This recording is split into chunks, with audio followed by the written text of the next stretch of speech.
pancaked. Concerned about a coworker.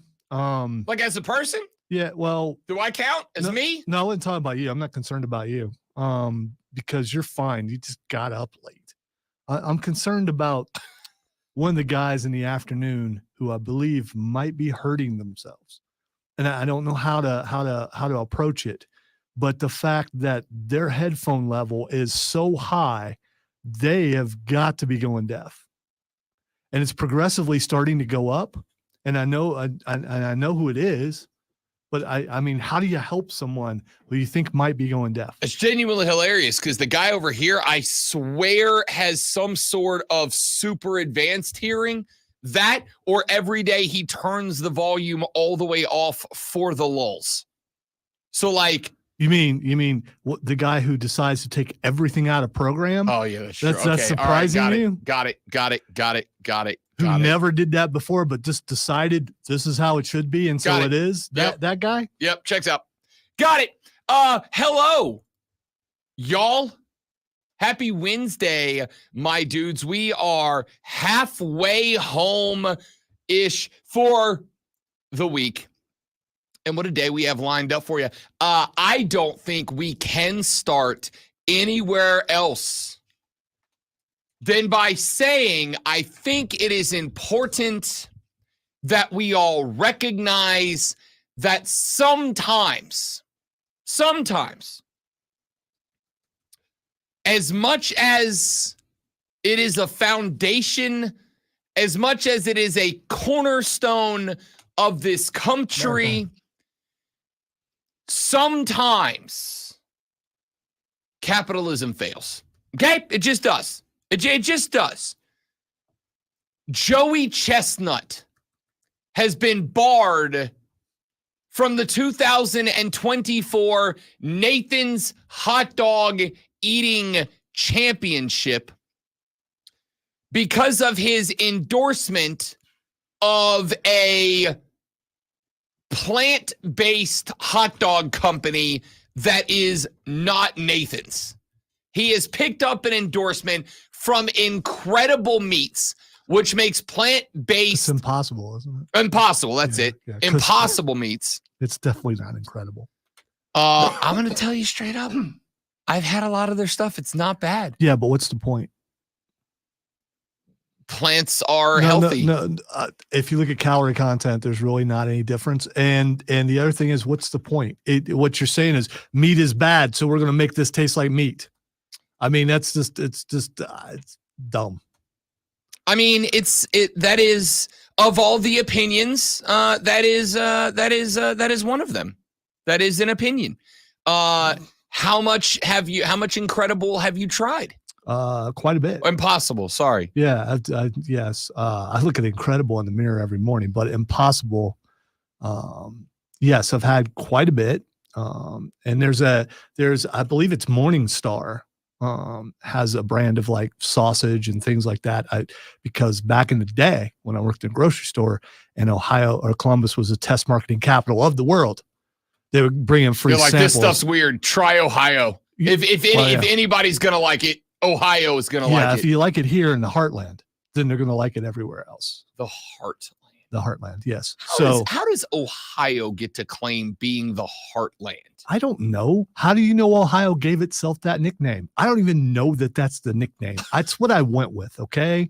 I've heard heartland in a lot of places. It obviously offended you, so I did it right. So anyway, I just, how can you be a vegan or a PETA person or someone like that and go, it tastes like meat? That goes against everything that you're talking about. No, it doesn't. If it tastes like, why would you try to make a product that tastes like a thing that you're saying is bad? Because you may have, it's just because dumb. Having a stance against something doesn't mean, here, I'll give you the example. The Live Tour in golf. Let's make a sports example. It's still golf, dude. Right. But see, I have an adamant ethical complaint with the Live Tour. I don't know. Adamantium. I'll give you that one. A genuine, adamant, ethical problem with Saudi Arabia and with the Public Investment Fund of Saudi Arabia. I have a problem participating in their version of golf because of what it is connected to. This analogy, are you gonna let me finish my analogy? You're saying it's not real golf. No, I'm not. What I'm saying is I have an ethical issue with Live Tour. So if PGA and Live Tour were to get into bed with each other, and they do have another meeting this week. We are going to talk about that later on in the show. They've already had a one night stand type, a booty call type thing. So, I mean, it's not long-term commitment yet. If they get into bed with each other on a more regular basis and not a drunken Friday with a handful of Jaeger shots basis. Hey, you up? And it was to become the primary tour, and then somebody else propped up another tour. Just because I have an issue with the sourcing of this golf, it doesn't mean I don't like golf. I still want golf in my life, even if I refuse to get it from this source. I won't participate in golf that is backed by the Live Tour. I would need a different form of golf. Just because I don't like what this version of golf is, doesn't mean I dislike golf. If you have an issue with eating meat from either a health perspective or from an ethical perspective, just because you don't want to participate with that meat doesn't mean you don't want to put meat in your mouth. Way to get there. Listen, here's the thing. If you don't want to eat Nathan's meat, then you don't compete. That's how that works. I mean, listen, yes, correct. It is Nathan's competition, and Nathan has the right to bump people out of it if they wish. But at the same time, if you turn your back on real hot dogs, Joey, goodbye. Go the way of Kobayashi. No, but that's not. See ya. But that's not what happened. He still eats regular hot dogs, and he will still eat Nathan's hot dogs. Listen, I'm not saying that from a capitalistic standpoint, Nathan's isn't in good shape. They are. They have the right to bump anybody that they want from their competition for any reason that they want. I am simply saying that as a competitive eating fan, which is not something that I should be at all if we're keeping it a buck, as a competitive eating fan, what is going to make you chime in and tune in more than Joey Chestnut? That man is competitive eating. Him and that rapping dude, when the white dude, the MC, when he starts rapping on that day. Oh, gotcha. Yeah, I'm like, there is no other white dude that beats Joey Chestnut. The only rivalry Joey Chestnut's had was Kobayashi for a couple of years, and we had all of the drama with Kobayashi that got him bumped. And let's be honest, since Kobayashi got run from and this is a thing that I learned is real last night, MLE, Major League Eating. Yeah. I mean, they not only eat hot dogs, they eat wings, they eat all kinds of different things. I would give you an analogy that actually works. I'm going to give you one that actually works. And you can, the one I gave you, you're going to thank me for this, because you're going to be like, wow, if I could only do that. Rob Brown rolls up here wearing a competitive radio station's t-shirt. I'm going to ask you to remove that shirt. I'm going to ask you to remove that shirt, because you cannot be on the on the stream. I didn't say anything to the contrary. Yeah. I didn't say that. In fact, quite the opposite. I have already agreed. You are arguing with me when I have agreed with you. I agree with you. Nathan's has every right to bump Joey Chestnut from the competition for taking an endorsement with a rival hot dog company. I agree with you. It doesn't make it not a bummer. It doesn't make it not a bummer. Joey, quick, literally anyone, name me another competitive eater that is a reason to watch the hot dog eating contest. There's not one. That one fat dude that hails from parts unknown. That's not a guy. It is. Oh, I'm sure it is a guy. It's a black dude. I forget his name. I think that proves the point. Yeah, but I forget your name like 3 times a show. So I mean, that's a you problem if we're being honest. Oh, it really is. When Kobayashi was up there, Kobayashi was the only one who brought the drama to the game. He's the only one. And then he got bumped for some stuff, and he had the meltdown and all that. And now, let's call it what it is. The only reason that any of us watch the Nathan's hot dog eating contest is not because of Joey Chestnut versus blank. We watch it because of, can Joey Chestnut beat a record this year? Can he get to 76 again? It's the only reason we watch it. Our gluttonous country that we are, the only reason we watch it is to see if Joey Chestnut is going to do some ridiculous stuff again this year. That's it. It's the only reason. Yeah, that's not why I watch it. I don't care who the competitors are. I don't remember his name. It's the MC. That is like the best MC of all time for anything, is the Nathan's hot dog guy MC. I don't know what else he does in life other than that, but I don't care about the competition. His introductions are better than anything in wrestling, in football, and in boxing and MMA and anything. And I just want to watch dude's intros.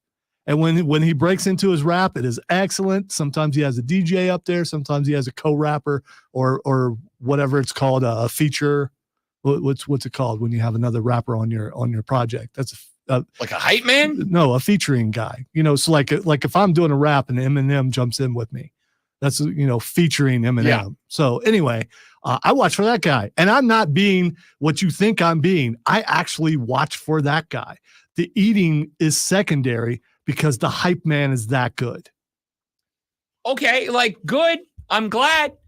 But if Joey's not in the competition this year, I will still watch it because that guy is. If I tune in and he's not emceeing, I'm turning away because I don't care about the competition. I care about how good that guy is. Samantha Irvin is the best ring announcer in the game, but I do not tune into or out of Raw because of her. She was.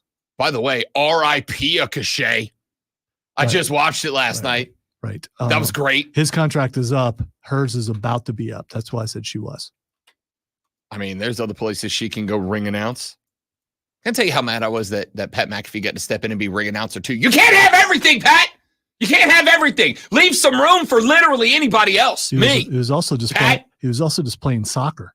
No, TST's pretty good. And he got hurt. TST's pretty good. Yeah. So I mean, yeah, he can do everything. Now there's the thing. So if my hype guy for Nathan's is gone, if McAfee steps in, I probably will still watch. But that's about it. Can't have everything, Pat. Leave something for us common folk. Rob, if you want to take it, dude. Just take WWE ring announcer. Take it. Yeah, man. No worries. Just pop on in. Sorry, Sam.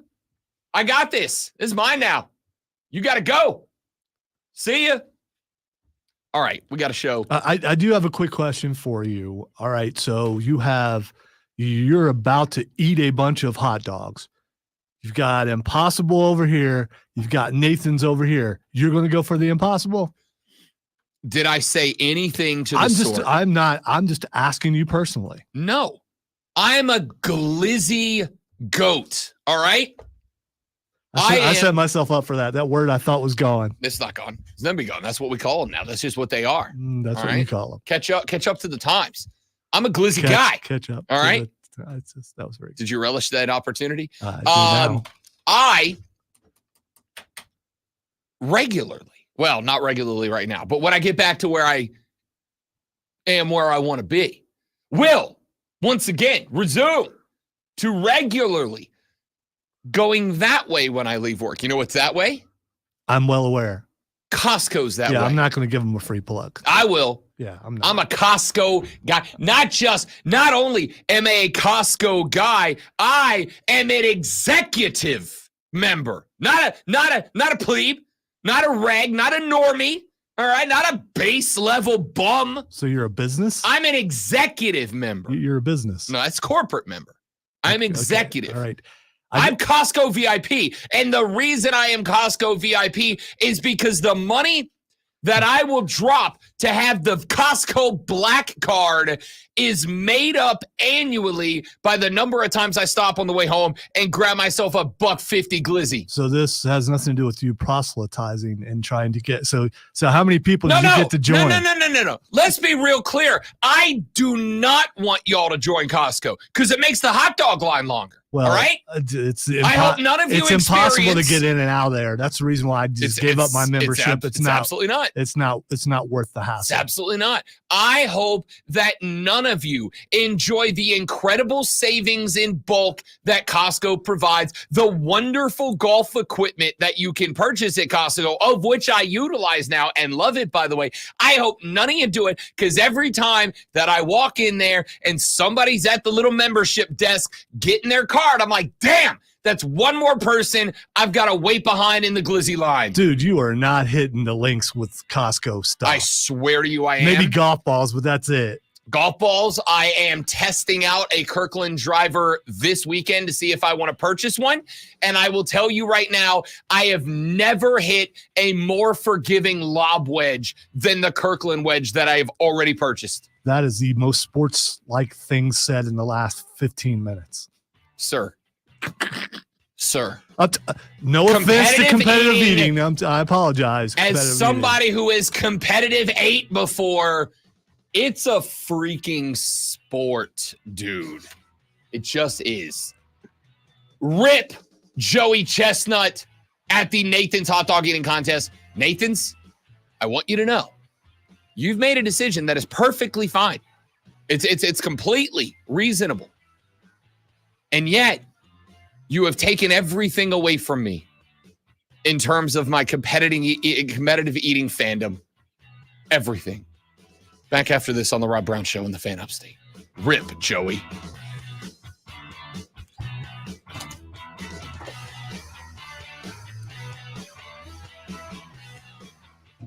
See, I was Costco back before the traffic got bad, and now it's just not worth it.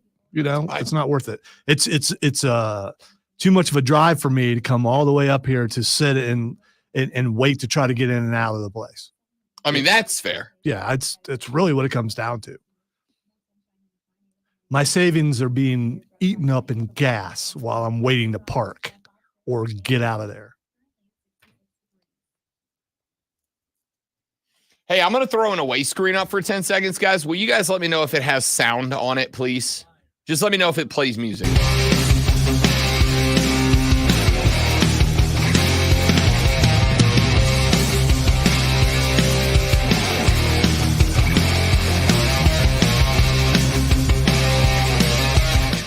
Okay, did that have music behind it? Please, LMK, as the kids say. Now I'm curious as to what music you chose. I don't remember if I put any on there or not. That's why I'm asking. I could have just put it in queue. You know that, right?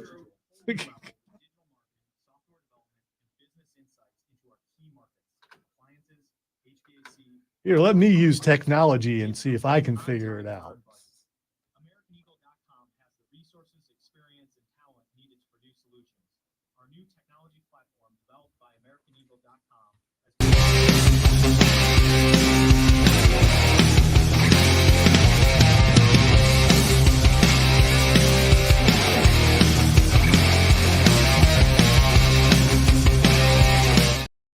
Come on. Thank you, Miss April. Thank you, Mike. Appreciate you. I just made that yesterday. And This is more proof that he trusts in you guys more than he does me, and that's fine. You know, that's fine. Good morning, April. I mean it sincerely. I don't know about him. If Lonzo was as beat up as Lonzo thinks he's beat up, he'd be in the hospital most of the time. You know, it has been a year since I was in the hospital. Thank you for reminding me. That's around this time last year when I thought I was going to die. You got to beat up from the inside for that. Yeah, and I was being fed intravenously for a week. Looking at that picture of an empty park bench with dead leaves all around it because the TV didn't work. Really, that's a bad picture to have in a hospital room. I mean, when you're thinking, laying there, I'm going to die, and I'm going to see that picture as the last thing when I die.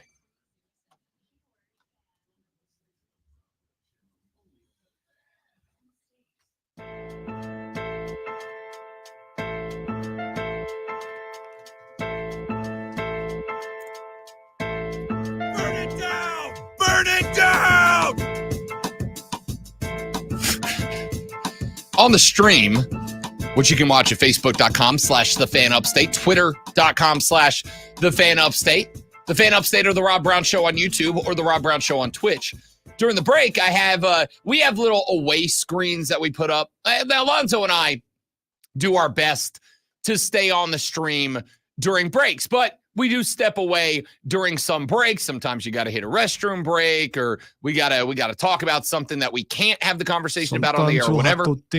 Sometimes, as Giannis once said, what the hell you guys say it politely? I want to take a tinkle.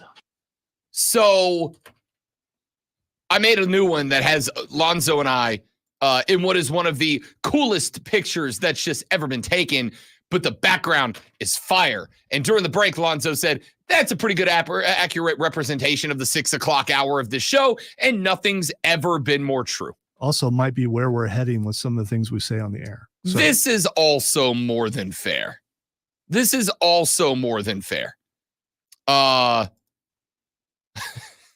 We've got a new participant on the stream. Emily chimed in and said, yes, Glizzy talk at 6 a.m. You're damn right. It's never too early to celebrate one of the Glizzies are a top 3 all-timer. Nope. Top 3 all-timer are the Glizzies. Nope. They're utilitarian. They're adaptable. Hot dogs. Thank you for pizza. finally saying what it is, because there are some people out there who have no idea what you're talking about. Everybody knows what a glizzy is. No, everybody don't know. The glizzy and pizza are the two foods that define regions of the country. That like people are willing to go to battle about their region's speciality in either pizza or glizzies. People are willing to fight over the bed. You ever had a Chicago dog? Not bad, right? Not that I'm aware. I'm not a hot dog guy because I'm not poor. So I don't really eat them that much. Of all of your takes, I think poor people eat hot dogs is easily the most infuriating, to be honest. Because it's just a bad take. Just a bad time. Glizzies are for everybody. For everybody. Speaking of glizzies, it just might be an all glizzy hour here. Dan Hurley. I'm leaving then. I'm out. Dan Hurley spurned the Lakers offer of 6 years for $70 million. He was never hired. You used a VKM voice when you said spurned. I mean, does he get that? Like, is that? I think it's only VKM voice if you say you're fired. That's not true. I mean, using that tone, that's who you sound like to me. And to do what Rob would do, and to everybody else. Everybody. Yeah. Speaking of glizzies, Dan Hurley turned down the Los Angeles Lakers. 6 years, $70 million.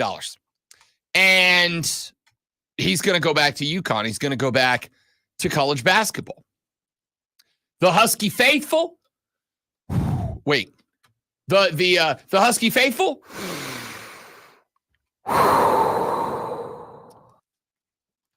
They are relieved that Dan Hurley is coming back to make a gun at the three-peat. Well, we found out something here. And I got to tell you, we sat and we wondered why. Why would Dan Hurley reject the Los Angeles Lakers offer to make him one of the 6 highest paid head coaches in the National Basketball Association? And now we have an answer. We have an answer now. The answer is J. Timothy's Tavern, a restaurant that sits in Sanford, Connecticut, not terribly far away from UConn, apparently offered Dan Hurley unlimited wings and glizzies for life as long as he stayed with the Huskies. And now we know the answer. The reason that he decided not to go to the league, it's not because he wanted the three-peat. It's not because UConn is negotiating to make him the highest paid head coach in college basketball. It's not for the millions and millions of dollars that he's going to make. It is because J. Timothy's Tavern offered him lifetime free wings and glizzies for staying on board with UConn. They are, by the way, this I'm kind of interested in. J. Timothy's Tavern, with an E on the end because it's Old English and very fancy, is known for their dirty wings. Wings that are apparently, great one, stick with me on this, fried, sauced, then once they have been fried and sauced, are flash fried again and then resauced. And I don't know how to feel about that, to be honest. You say flash fry. How hot is the grease? I don't know their process. Another opportunity missed. I don't know their process. Oh, son, I am off the game this week. Which is Steve Smith. Hot as fish grease, bro. Maybe you should prioritize certain ones and give them different colors. Nobody's perfect, but I am very, very close. So I had never heard of flash fry before, but I figured, it was implied that the grease would be hotter, right? Or are they just going, okay? I believe that is the case. It is a very high heat, deep frying technique. Now, ordinarily use it on thin cut wings that work, thin cuts. Like I flash fry my pork chops at the house. I love a flash fried pork chop. But so they fry the wings, they sauce the wings, but then they flash fry the wings, but they do it when the wings have already been sauced. So you're flash frying the sauce. What does that do? I'm genuinely curious at this point. I don't know. Anyway, now we know why Dan Hurley's staying a Connecticut Husky. It's the free wings and unlimited glizzies from the tavern. I'll tell you right now, the lady friend's BFF lives outside of Sanford. She lives about 15 minutes from UConn. And after reading this about the tavern, I kind of want to get back up there and go to the tavern and try out the dirty wings. I kind of want to give them a run. What? So you're going to go all the way up there for that? Yeah, and here's why. What if they are monstrously delicious? What if they are then like, you're oh gonna my have God? to deal with the fact that you have to go all the way up there to get them. That's not true. I fry my own wings at the house. I fry stuff. I can fry some stuff at the house, Jack. Your boy can bread and fry some wings at the Hizzle. If I go up there and I try the dirty wings, which are fried, sauced, refried, resauced, and it is they're apparently famous for this, and they are something delectable, then I come back to the Hizzy, and I might do it at the house, man. Texture said, I would accept Glizzy's wings and beer as my payment from my employer without a doubt. All right, I'm not going to give them free plugs, but there are a couple places around here who say they serve dirty wings. I have to know. Well, you can't have them now. Why tempt yourself? I mean, what's one, right? What's the harm in one? Serving of 24 at a time. I gotta try it, man. I gotta try it. I don't know what to tell you. I gotta try it. It's not an option for me. I have to try it. So Dan Hurley sticking around UConn. Sounds like for the glizzies and wings. Expedition for us and the engineering crew.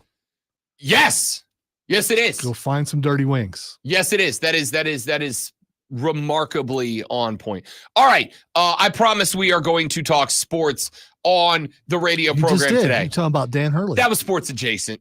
Let's be real. I was simply utilizing Dan Hurley to make my way to the conversation about deep fried, double fried wings. You don't have to tell them everything.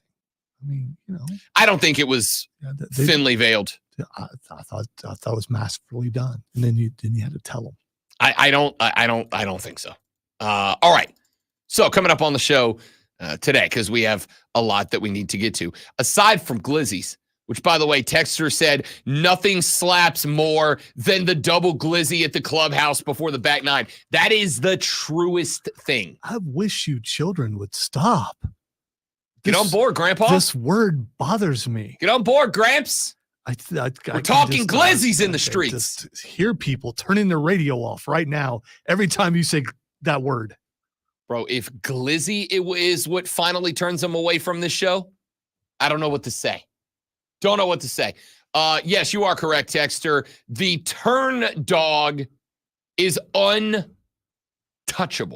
The turn dog. So is it on a spit? No, once you play the front nine, you make the turn to the back nine. So you're at the turn, and that's where a turn dog is. Thinking, what Diesel would buy when he eats at the gas station.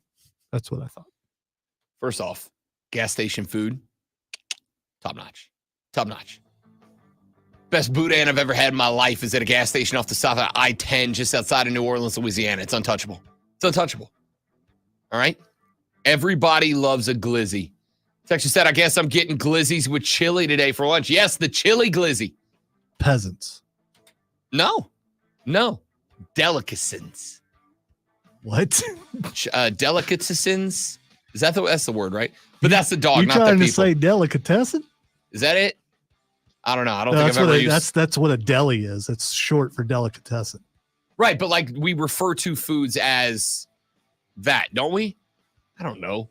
Whatever. Yes, Texter. I'm not taking speech lessons from a guy who uses the word glizzy. Texter, you have my full permission to grab a chili glizzy today at lunchtime.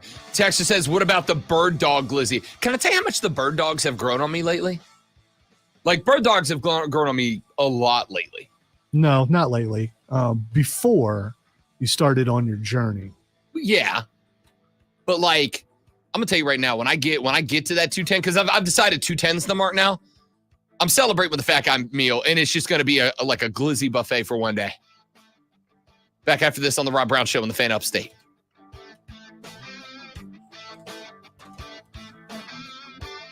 High cholesterol is how you should feel. Nolan, I'm here to help. Is it me or is it the narcolepsy, bud? I wish I had narcolepsy. No, you don't. I've seen people with that. It's like fall asleep while driving and stuff. You don't want that. You cannot do the job you're doing now if you had narcolepsy, because you'd be in the middle of a sentence and boom, you sleep.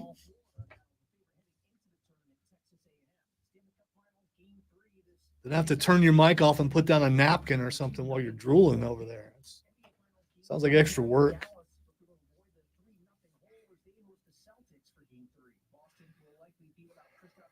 I got to remember to go home today and watch the second episode of What Killed WCW. I saw the ads for that. First episode wasn't bad, but a lot of this is rehashing of things that I've already seen. Yeah. But there was a few new things. This looks like it features Bret Hart, so there's going to be nothing but Bill Goldberg sucks. Bill Goldberg should not be wrestling. Yeah, but you see what Goldberg said the other day about him? Huh. They asked Goldberg about the kick, and he said, you've got to know stuff like that's going to happen. You've got to protect yourself. But it's like, dude, you kicked him in the side of the ear. Like, you do know you're supposed to kind of pull that a little. Well, he's kind of right, too. That's a danger of the sport.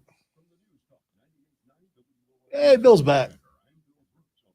Do you feel like it's almost impossible to lose weight on your own? Hi, this is Dr. Elliot Hirschhorn with New Life Weight Loss, and we know the secret to losing weight and keeping it off long-term without drugs or surgery. At New Life Weight Loss, many patients lose 20 to 30 pounds in about a month or two with our support staff and accountability. And we do that without prepackaged meals, no exercising, no drugs, or surgery. Go to mynewlifeweightloss.com now. Hey, it's Rob Brown. I started with New Life Weight Loss at about 262 pounds. This past weekend crossed under 225. And here's my favorite part. I don't feel unfulfilled or unsatisfied. I don't feel like I'm missing out on that went through the speakers. It can't be my fault. I haven't moved in like 45 minutes. What went through the speakers? The electricity. Where No, that was just that loud. Right. It. Oh, you mean it popped? Yes. Really? Yes. That one stung. Tiger, I need you making putts, buddy. I need you playing on Saturday, pal. So last night on NXT. Yeah. Did you see where I haven't watched it yet. Ethan Page and Yes, I did see Shawn that. Spears I and all did those see guys that. there. Seems like you're I was on watching a it. good I was place watching now. it live. I was like, yeah. Yeah. Okay. Shots fired. That's funny. That was funny.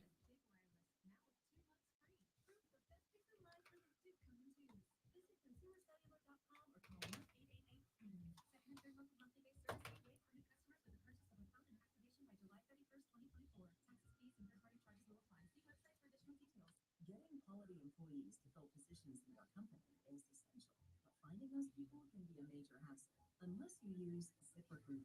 ZipRecruiter makes finding quality people a breeze. ZipRecruiter's advanced technology identifies candidates. Speaking of Costco, I got to go today to pick up some Greg Norman golf shirts. Wait. You mean the live guy? Yep. Why are you Because he doing makes real good golf shirts. Okay. So, okay. That sounds like a conflict. It is a conflict. Have I you, am very conflicted. have you seen the Scott Hansen video? No. I'll send it to you. There's a car crash involved, and some dude like steals a watermelon. And I haven't listened to the sound, but Scott Hansen is like dogging the dude, or he's giving play-by-play. I don't know.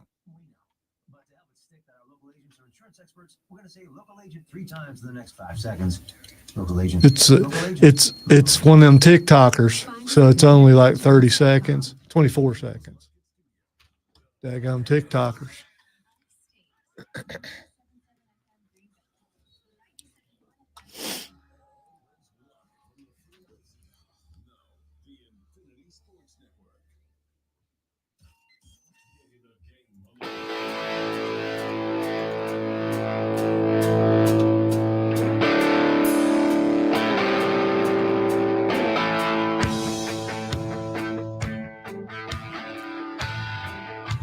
The Rob Brown Show on your radio. It's the Fan Upstate. The Glizzy Gang in the house today, as we are now affectionately known.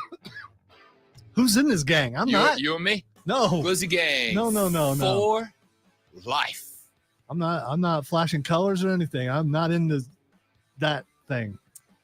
2 injuries that are the primary discussion about the NBA's finals as we head into game number 4 between the Boston Celtics and the Dallas Mavericks. Game 4, of course, this evening. An 8:30 tip in this one. Wait. The NBA finals are back today? We're back, baby. After We're back. 3 days? We're back. My loins have been tingling.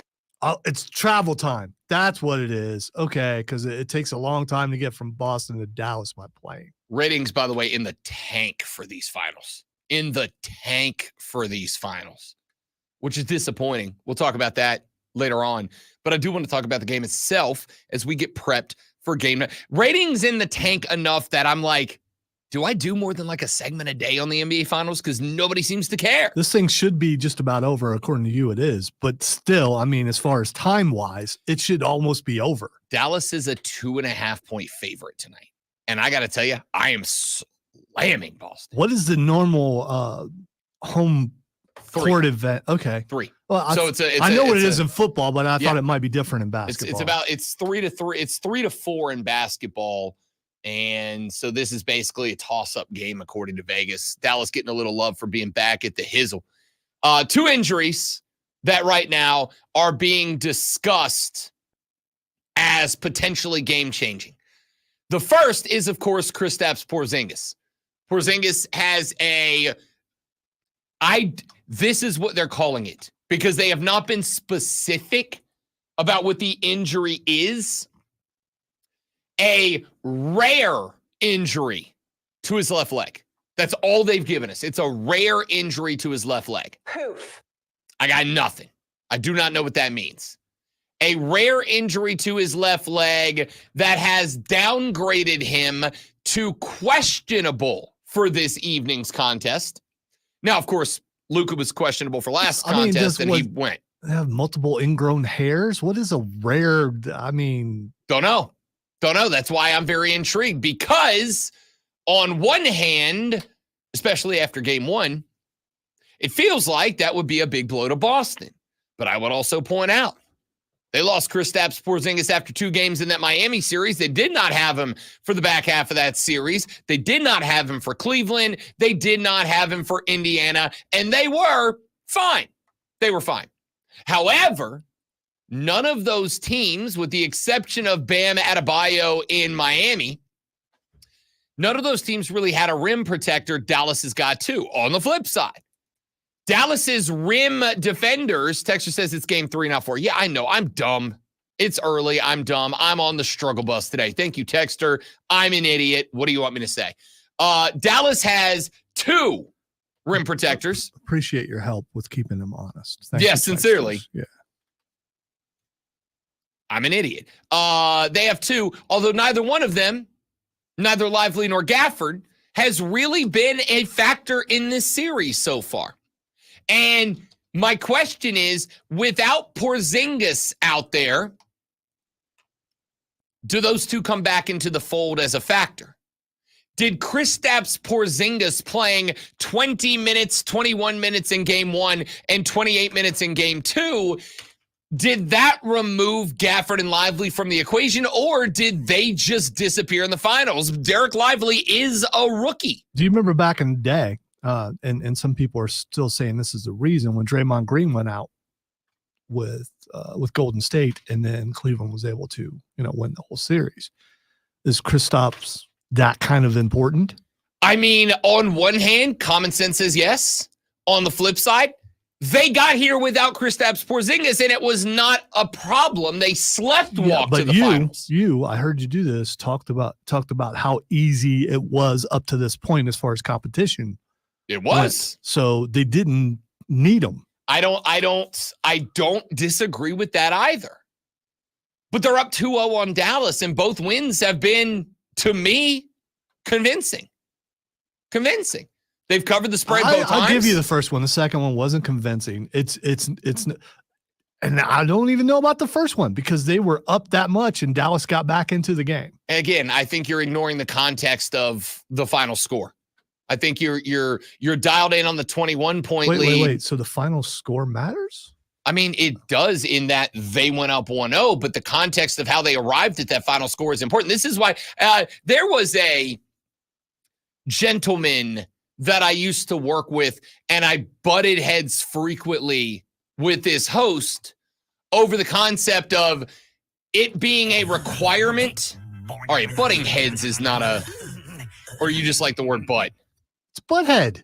You said butthead. All right. It's That's fair. It's a derivative. It's a whatever of butthead. I need TP for my bunghole. Any chance that you get to do that, it's just you're welcome. That's fair. There was a gentleman I used to work with that I used to knock noggins with over our differing philosophies. He was a believer that you did not necessarily need to watch the sport in order to have a take on the sport. And my belief was you cannot talk about these games if you do not watch them, because what happens that doesn't get shown on SportsCenter is more important than what happens and does get shown on SportsCenter. Okay, so are you accusing me of that, even though No, I watched them? Not at all. The games? Because okay, I do know what you watch the game. What I am saying is, if you look and the story of that game is, well, they were up 21 and then they were up 8, and you don't take into consideration the time period between the 21 and 8 and what was happening on the floor, and that is what I think you were doing, I think you missed the game.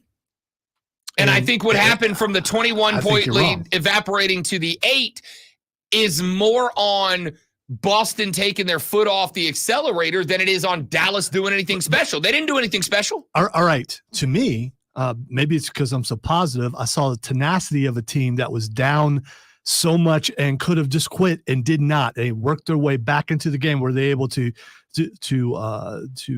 crest that mountain? No, but they were right up there within reach. And if you are willing, it was amazing to see a team not just go, all right, this game's over, we're done. And they didn't do that. They fought. I appreciate a fighter. You are.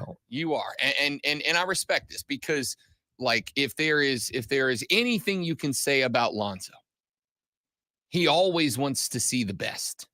He always wants to see the upstanding qualities in people. And I commend that. I don't. I see the worst in people. I dial in. I focus on the worst in people. Okay? There for every look at the tenacity of that team, there's another team that you can look for and the go. Gravel. I couldn't quite do that. It would be a mistake. Well, so that's the wrong word. That's where you're supposed to go with the Bobby Bowden, the tenacity of that team. For every team that is tenacious and bulldogging it out there, there's another team that is lackadaisical. There's another team that is letting off the gas a little bit. And that, to me, was the story. It was not that Dallas went out there and did anything that was different than what Dallas does on a game-by-game basis. It was more Boston did X, Y, and Z to get a 21-point lead. And then when it got to 21, it became very clear that Dallas could not compete, at least on that night. Maybe not in the series, but at least on that night, Dallas just didn't have the gree-gree, didn't have the voodoo to keep up with the Celtics. Boston went, all right, let's rest it up. We got 3 more games to win after this one, right? We can't leave it all out here to win by. What's the difference in winning by 50 and winning by 4? Nothing. You get 1 win credit. Does That's this show it. come with a pronunciation guide or like a thing? You know, at the end you go back and look. This word means because I don't know what gree-gree. What you looking for? Gree-gree. Yeah. What is that? Gree-gree is a Creole word that is luck, charm. It's kind of like voodoo, but it is more. It's a voodoo rabbit's foot. It is from voodoo, Okay. but it's so gree-gree is usually what describes the thing that gives you the charm, right? So like if you got the mojo. yeah, Okay. like you got you got a lucky necklace you wear. That's your gree-gree. Okay. Yeah. All right. It's a very Creole thing. I just was trying to help the peeps. That's all. Glizzies. So I think that was the story in game 1. And I also do have to point out that that was the game that Kristaps Porzingis was at the best we've seen him in a very long time. Without Kristaps Porzingis being the best he's been in a very long time in game 2, that was the game that Dallas was actually in. That was the game that Dallas actually gave themselves an opportunity. They didn't, but they gave themselves a shot. And a lot of that has to do, I think, with the fact that Porzingis was pedestrian all game long and severely banged up with a, quote, rare left leg injury later in the contest, to the point that Lonzo pointed out the next day, Kristaps was limping around a little bit. He stayed in there because Porzingis said, I'll die out there if I have to, which, word. But there's no, don't die. Come on, dude. You respect that competitive spirit, right? You've laid it out on the line. I do. I do. But at the same time, word it differently. I mean, sometimes you just got to put it all out. But see, here's the thing. That's the Porzingis injury. And the Porzingis industry, come on, Robert. The Porzingis injury is indeed a big deal.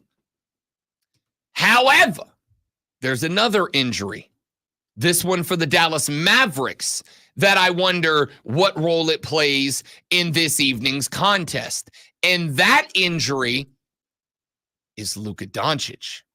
Because the report dropped yesterday that before game 2, Luka Doncic had to get a shot.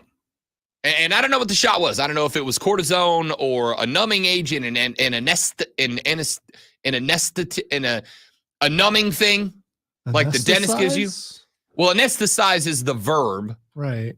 Anesthetic. Anesthesia is the noun. Anesthetic would be it. Okay. But what is the actual product? It's an anesthetic. Anesthetic? I believe. Yes. I sound real dumb on the radio today. He had to get a shot. I don't know what the shot was. We don't know what the shot is. We just know he had to get a shot. in order to numb, dull, whatever the pain before game 3. Do we know if the shot is for a rare leg injury? We do not know if it is a rare or common. Okay, all right. It could be rare, common. What's the level above rare in a game? You got rare, you got common, you got uncommon, you've got whatever the last one is. We don't know what level on the mid's in there somewhere. It's a mid injury. No, like when you play RPGs, you come across that one sword down in the dungeon. It's like it's of rare quality. It's of common quality. There's common. There's uncommon. Elite. There's rare. Is it elite? We don't know what level of injury it is that Luka Doncic is dealing with right now. We do know that he had to get a shot to deal with it before game 2. Part of the reason I have been doubting Luka Doncic, the reason I picked Dallas in 6, which, by the way, I now know I am wrong on. Part of the reason I picked Dallas in 6 was because I thought the leg injury was bothering Luka in Series 1 against the Clippers. Not a problem. I thought it was bothering him in Series 2 against the Thunder. Not a problem. I thought it was bothering him in Series 3 against the Timberwolves. He played all 7 games. In fact, Luka Doncic has played more games and more minutes than any other player in the NBA's postseason this year. I kept waiting for the leg injury to Luka Doncic to impact the game. And I'm not saying that it is going to in this evening's contest, but I'm saying if it is to the point that he is having to get numbed up before the game, at some point that won't be enough. At some point it is going to drag Luka down, and I wonder, is that tonight? Is it game 4? Will it happen at all? I don't know, but the problem here is that Boston can win without Kristaps Porzingis. It'll be tough. It ain't going to be easy. They can win without Porzingis. Dallas cannot win if Luka is anything less than incredible. See, I agree with you, but at the same time, when Luka gets hurt, he plays better. It's so weird. When he goes down on the court and he barely gets back up, he'll just go on a run. So I don't. He's like Ilya Dragunov. He just thrives off the pain, and it gives him focus. You're not wrong, but look, man, like at some point, when you are bleeding through knee pads and wraps, like at some point, I don't care how much of a Billy badass you are, your body just can't do it anymore. All right. I've got to quote Jesse Ventura and say, I ain't got time. Do it in the voice. Do it in the voice or I'm not listening. I can't. Do it in the voice or I'm not listening. I have to read. I will get sick. Not doing the voice. Not doing it. And I don't think I can do that voice. Sometimes. No, it's not good. You can't. I mean, sometimes. He's got a very it's just I don't think you can do it. Sometimes. I don't know. I can't do it. Point here is, I get it. There are some guys that just for whatever reason they seem to upshift when they get a little dinged up, like it makes them angry, right? Like I'm angry, I'm hurt. I should not be hurt. I can't get hurt. I'm Luka Doncic. I get it, and you're right. However, at some point you just can't do the thing. At some point your body just gives up. At some point, your body just cannot handle the pressure anymore. And I've got to wonder, are we at the point that Luka's at that spot? If my man is having to get anesthesia, again, I don't know what the shot is. But whatever the shot is, it is obviously to help him deal with the pain.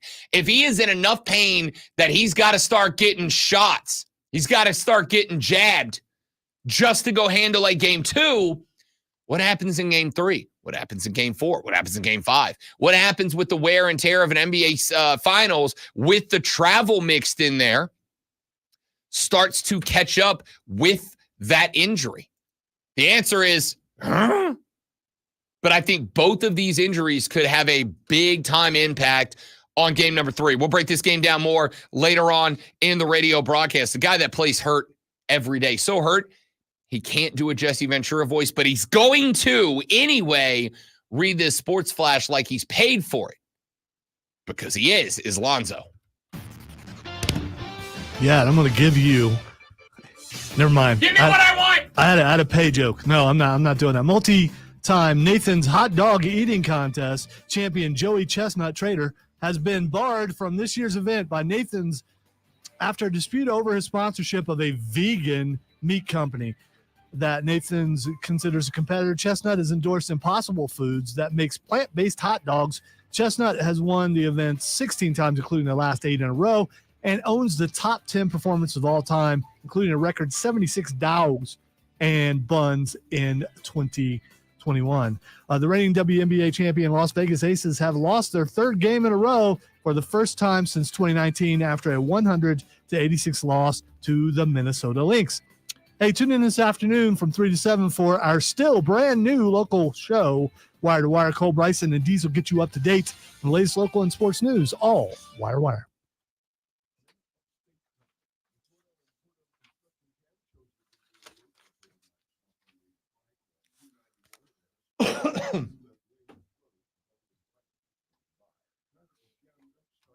Traffic is jammed up, bro.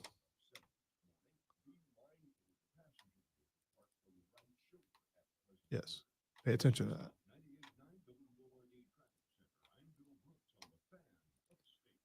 This is the story of the week. As pet maintenance at a concert hall, he knows the show must always go on. That's why he works behind the scenes, ensuring every light is working, the HVAC is humming, and his facility shines. With range of supplies and solutions for every challenge he faces, plus 24/7 customer support, his bin never misses a beat. Come here. Come here. That was aggressive. Yeah. I just, I mean, it's been bothering me for a bit here. Yep, saw that earlier. Okay. And you saw who? Yeah. Who? Okay. Hilarious. Okay. Hilarious. Hilarious. Did Satan have to pay for his blue check? I don't know. Galactic Empire is coming back in August, Mhm. and they are doing a concert with the Super Guitar Bros. Oh, cool. Yeah, it's going to be awesome.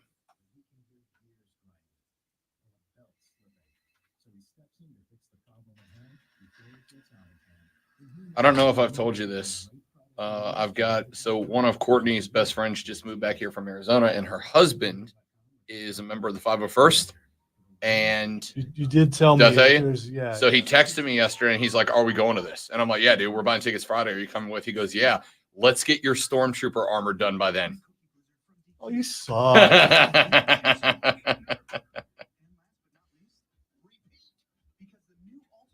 Can you get it done that quick?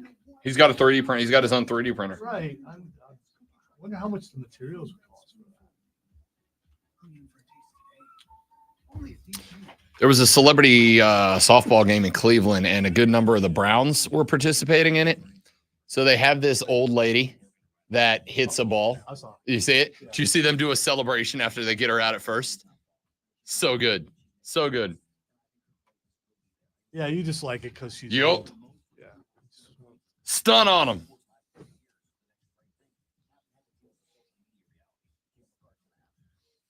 It's very Diablo, Nolan. Although I guess there's been other games with it like that too. In the early 90s, this was also about the time that Jim Harbaugh had a recurring guest role on a television show that I did watch religiously in the early 90s. Do you know what it was? Cheaters. No. Very well done. Don't hit snooze. The Rob Brown Show. Now morning 6 to 10 on The Fan. The Fan Upstate. And the latest sports sides, totals, props, parlays, futures, and much more real-time, relevant sports. Looky there, it's the 17th anniversary of Vince McMahon's limo blowing up.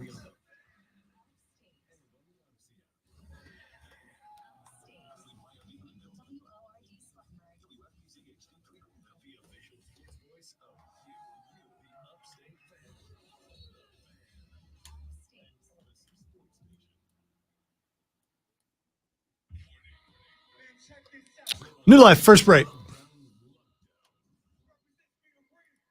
New life in the first break. 10-4. Thank you for your monotone response. I could have given you no response. That is true, but that would be normal. But wait, don't talk. Wait, don't talk. Wait. Good morning.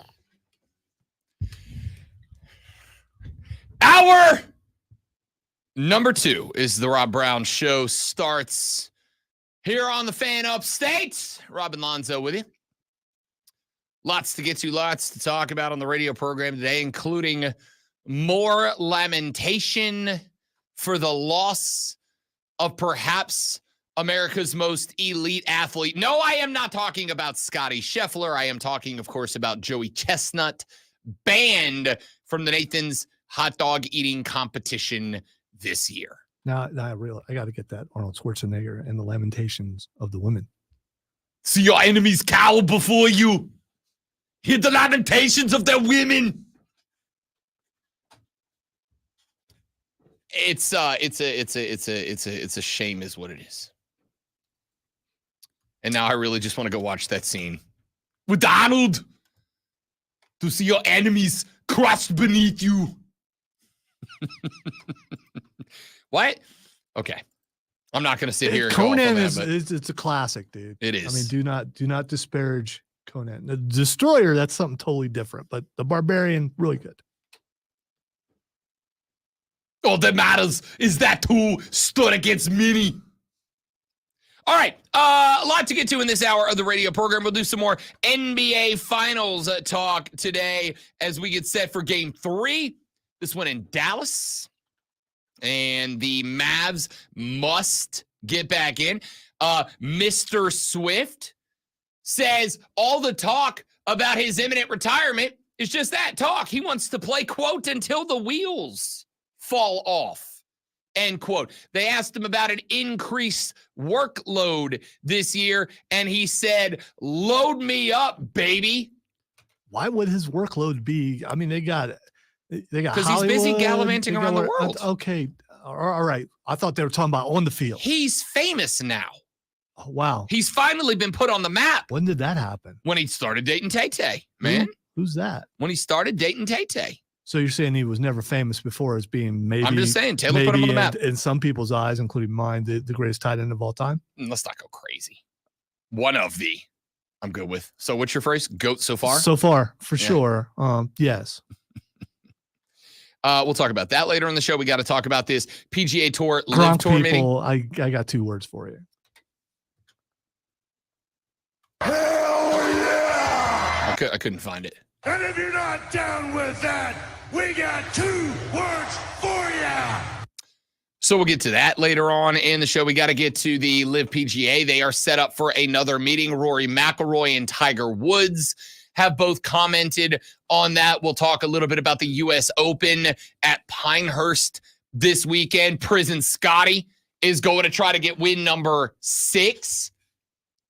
By the way, did you see the video of someone coming to the golf course and they've got the cop hanging on the side of it on their door? It's great. I mean, I'm surprised you haven't bought one yet. Now I got to go I don't find know if that. it was homemade or if they bought it at the store, but it looked pretty. Love that. Yeah. I will get to see Scotty Scheffler on Saturday. We know that. He's making the cut, no doubt about it. John Rahm, I will not get to see. I think I'm a witch because the first guy that I brought up, I said, all right, if I can't watch Tiger, who do I go watch? Is it John Rahm? And then John Rahm went ahead and pulled out of that tournament because he has got a sore and a lesion on his foot between his little toe and his big toe, to the point that he showed up at Pinehurst wearing tennis shoe on one foot and flip-flop on the other. And I was like, dude, just stay home. I got to say, you could have told us this from your living room, big dog. That doesn't sound like a rare injury, though. So, no, I mean, that's a common injury. Yeah, that's just a common injury. And what's a male practitioner of voodoo called? Is it a witch doctor? I mean, because I don't know. Trying to figure out, but I think I might be one. What to call you? I think I might be or one. Maybe this is an advantage because it's one less competitor for Tiger and a better shot of him making the cut. Optimism, baby. That's what Tiger. I know you're listening, Tiger. Tiger, Eldrick. I know you're listening, Eldrick. I need you playing Saturday, my guy. All right, I got one shot, one opportunity to see Eldrick Tiger Woods play around in person in my life, and it is this Saturday at the U.S. Open. Tiger, I need you playing on. Do you understand that on Friday, I won't be doing anything but watching round 2, sending every bit. Hopefully you'll be doing a show in the morning. Oh, no. The It's, minute we're off okay. the air, the TV's going on in the Fortress of Nerditude Thursday and Friday to watch rounds 1 and 2, and I will be taking all of my voodoo power, which apparently I have, sorry, John Rahm, and just channeling it into Tiger Woods. Getting all the gree I can get, channeling it into Tiger Woods so he's playing on Saturday. I will acknowledge to you that while as a radio analyst, I am fair and balanced TM. I show no support for anyone as an analyst. Wow, you did that without grimacing. Way to go. As a fan, I don't want anything in sports as much, or have it in a very long time, as I do Eldrick to make the cut so I can watch that guy tee it up on Saturday. It's all I want. All right, it's all I want. Hey, would you look at that? It's 7:06 in the morning. You got less than 54 minutes until you got to get to the office. You got to clock in. Let's be real. You know Ken that works down at the other end of the hallway? I don't know what department Ken is in. I don't know that Ken actually works there, or if Ken, like Milton from Office Space, just happened to find a glitch where he's still on the payroll. I think Kenny's in acquisitions. That's what I think. That's what I heard. I didn't know. I've seen Ken. I talk to Ken all the time. You're going to walk down the hall. You're going to find Ken. You're going to be like, Ken, what do you go say? We talk about the things that were discussed on the Rob Brown show this morning. And Ken's going to go, yeah, dude, work sucks. Why would I want to keep doing this? And you're going to go hide in the office somewhere the boss can't find you. You're going to talk about sports. And if you want to talk about sports, you need to know what's going on in the world of sports. And if you need to know what's going on in the world of sports, you need this. Are you ready for the playbook of the peculiar, the almanac of the absurd, and the encyclopedia of the extraordinary? Well, you better be, because we're diving headfirst into the 3 top stories that will have your coworkers saying, I'm not going to play with it anymore. Yeah, stop it. before they take their first bathroom break. My loins have been tingling. Here we go. Welcome to the water cooler on the fan. Whoa, whoa, whoa, whoa, whoa, whoa, whoa, whoa, whoa, whoa! You sick freak!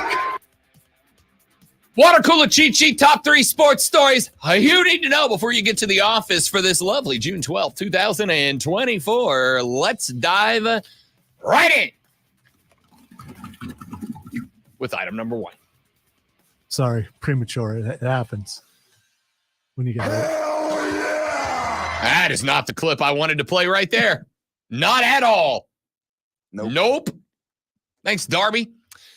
Paul Maneri has been named the head baseball coach of the University of South Carolina. Athletics director Ray Tanner made that announcement yesterday. He is the 31st head coach in the history of Gamecock baseball.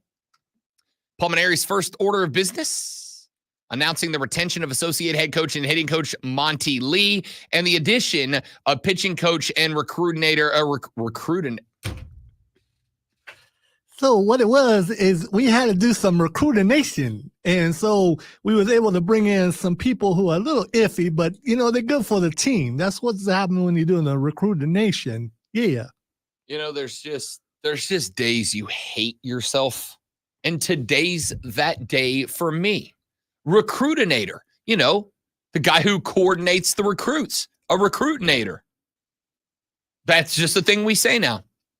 Brought on Terry Rooney and assistant coach John Hendry into the fold. Wait, did you say Joe Henry? No, I did not, but okay. That man's showing up in the Battle Royal. I want you to know. I believe in him. I believe in him. Ray Tanner said, quote, Paul Maneri is an outstanding coach, teacher, competitor, and someone that I have known for many years. One can judge his success through his many championships, NCAA and SEC, but I see the impact he has made on young men and know he can have that same success here as he has achieved in his career, end quote.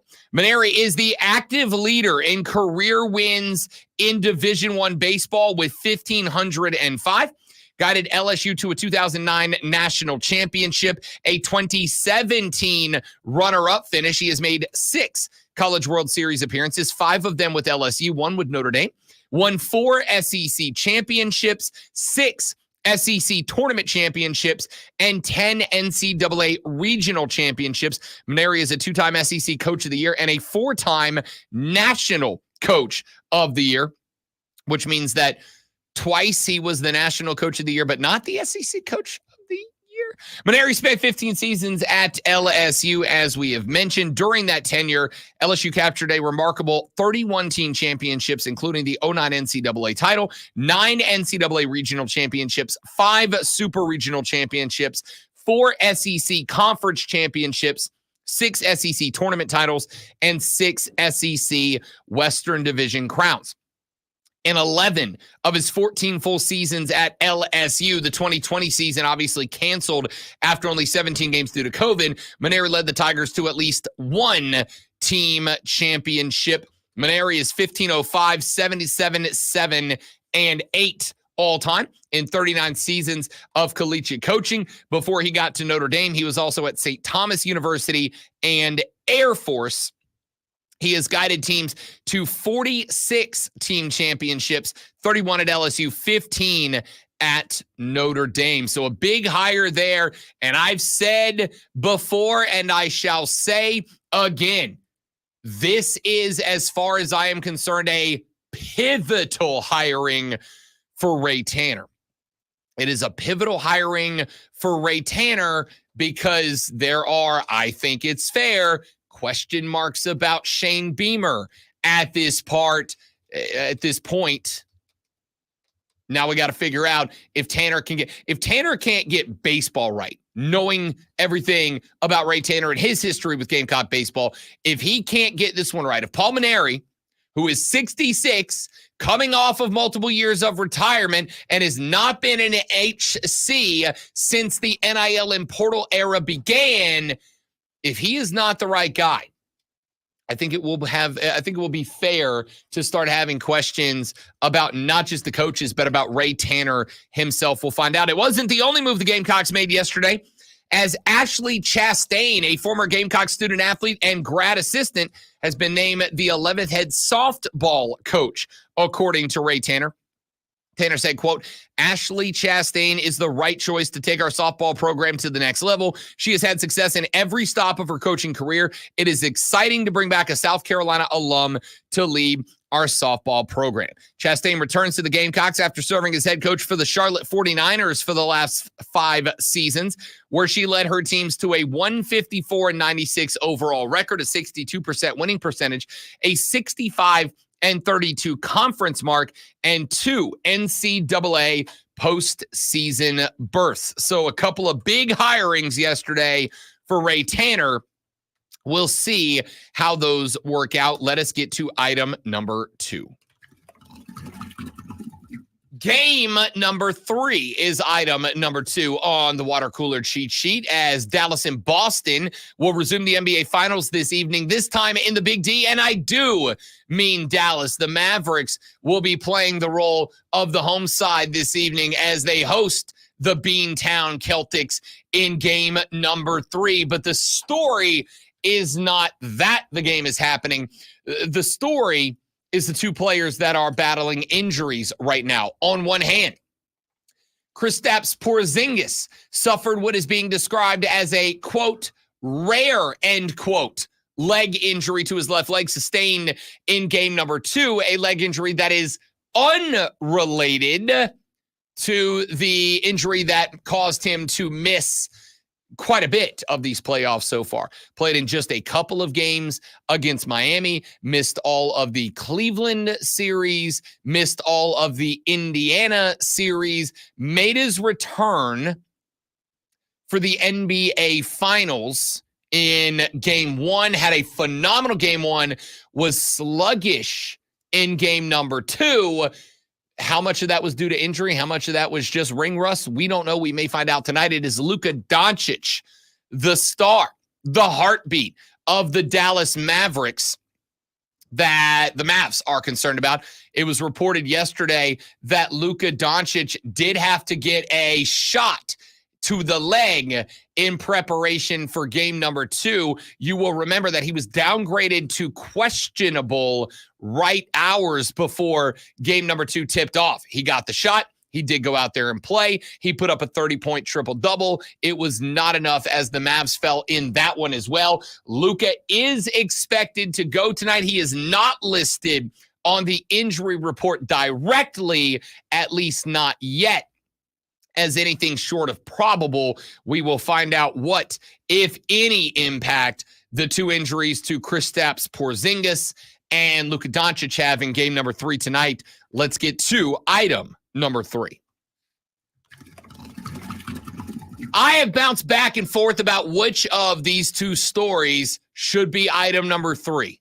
On one hand, we have more Live Tour PGA Tour meetings that are coming up. We have comments from Rory McIlroy. We have comments from Eldrick Tiger Woods about the upcoming meetings and the direction that at least those two individuals would like to see these meetings go.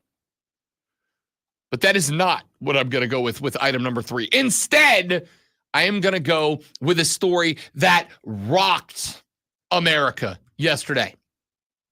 I am going to go with a story that dominated social media yesterday. I am going to go with a story that caused a pained, emotional response from Americans across the country yesterday.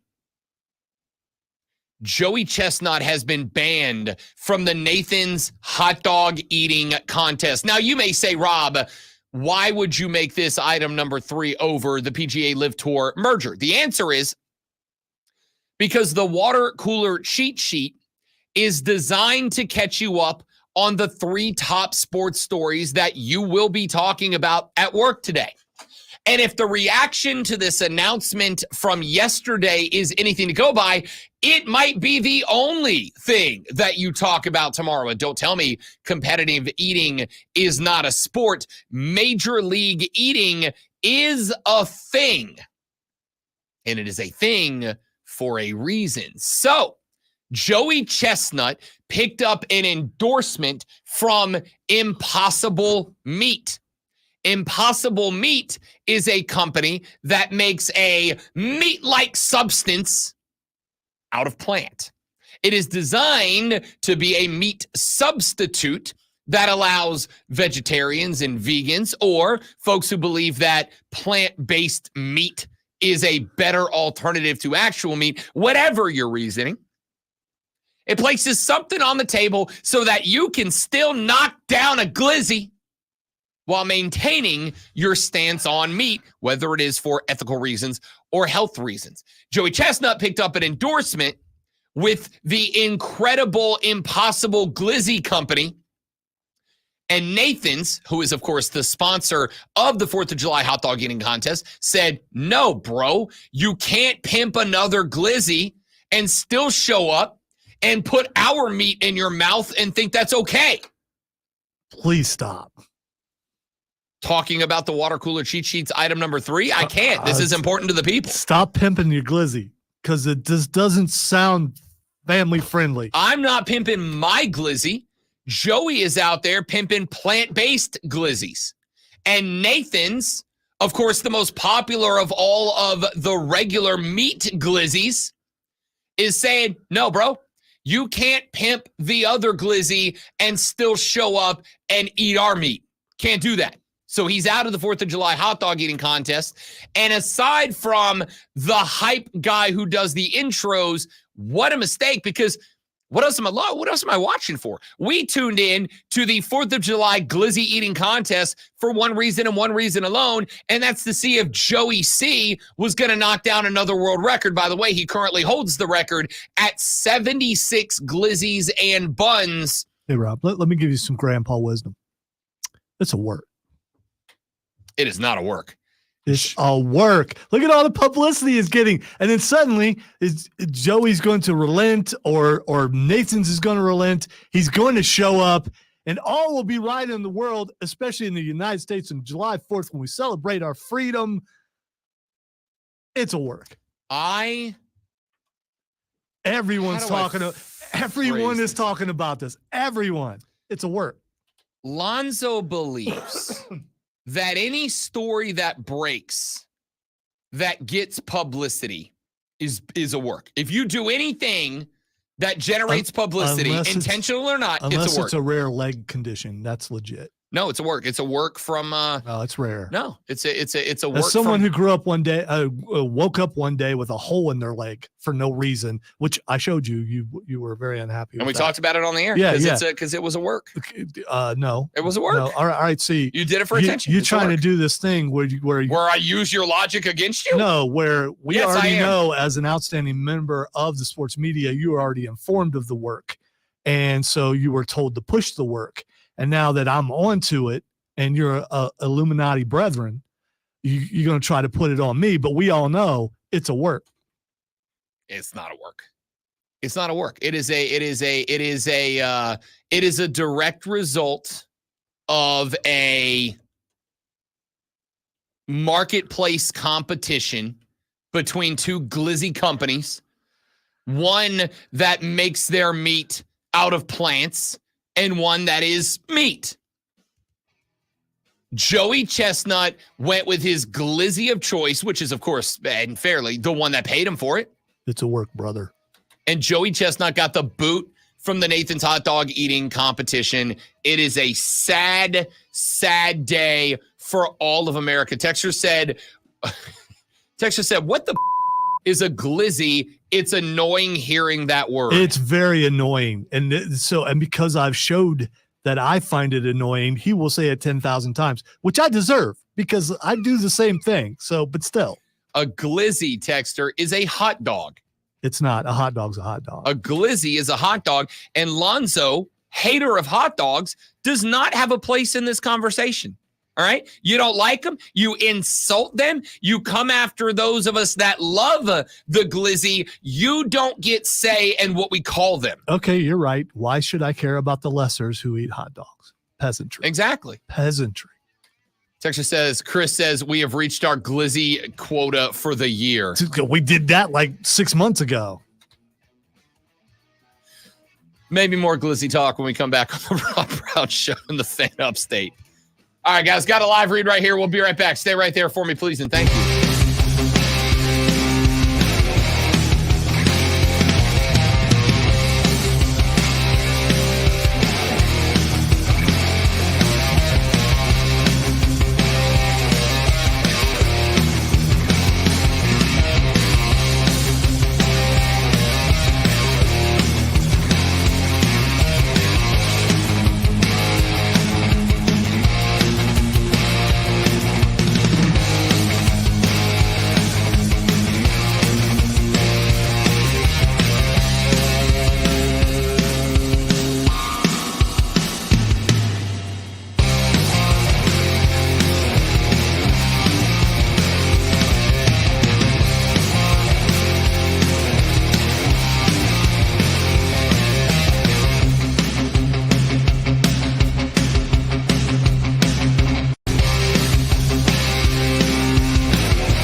the dorkiest thing of the week?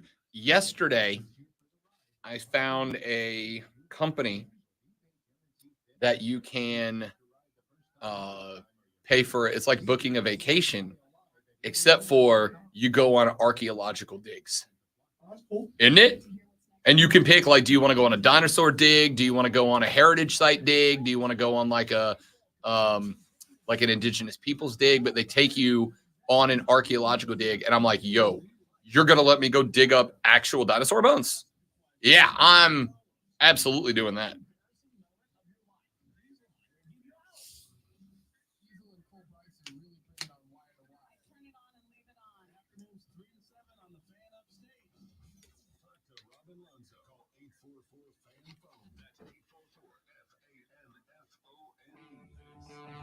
Man, someone's loud in the hallway.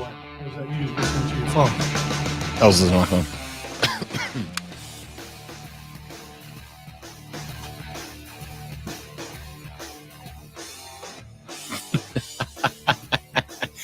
Texture said, y'all gonna have to take Bobby's show to serious. He's more profane than stern. What is this, Pornhub radio?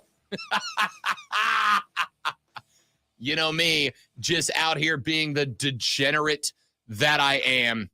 What can I tell you? What can I tell you? I'm trying to make the world a worse place. Hey, Paul Maneri is the new baseball coach at South Carolina. That announcement was made official yesterday by Ray Tanner, the athletic director at the University of South Carolina. I gave you my concerns yesterday. I will briefly reiterate them. On one hand, Paul Maneri has had a ton of success. On one hand, Paul Maneri is one of the greatest all-time baseball coaches at the collegiate level. On one hand, Paul Maneri is, like, as coaches go, he is up there in the top, I think 11 I looked up yesterday, all-time wins total. He is up there with Augie. He's up there with Mike Martin. He's up there with Gene Stevenson. Like, he's up there amongst the all-time greats. And when you get a guy that has that kind of resume, when you get a guy that has the level of accolades, when you get a guy that has been to the postseason in the modern era of a sport, it's hard to pass on that opportunity. But there's a flip side to that argument. The flip side to that argument is Paul Maneri has not coached in 4 years. And you may or may not know this. You know this because you're listening to the show, which means you are a big old stinking genius. But college athletics has changed dramatically in the past few years. Certainly since Paul Maneri left LSU. I have not expressed concern about what health issues may have struck Paul Maneri. As I said, I think that from what I've been told, there were some behind-the-scenes issues with Maneri's health that caused him to step away at the end of the 2021 season. I think there were some things behind the scenes that caused some issues for Paul Maneri that forced him to walk away, or at least created a situation where he elected to walk away. If my man says he's good enough to come back and Ray Tanner looked into those issues and believes and trusts him, then it is what it is. All right? Not my business. Not my business. The concerns that I have are strictly in relation to the job and the ability to do it. Yesterday, I had 3 separate conversations with 3 different people who covered the LSU program or were involved with the LSU program when Paul Maneri was there.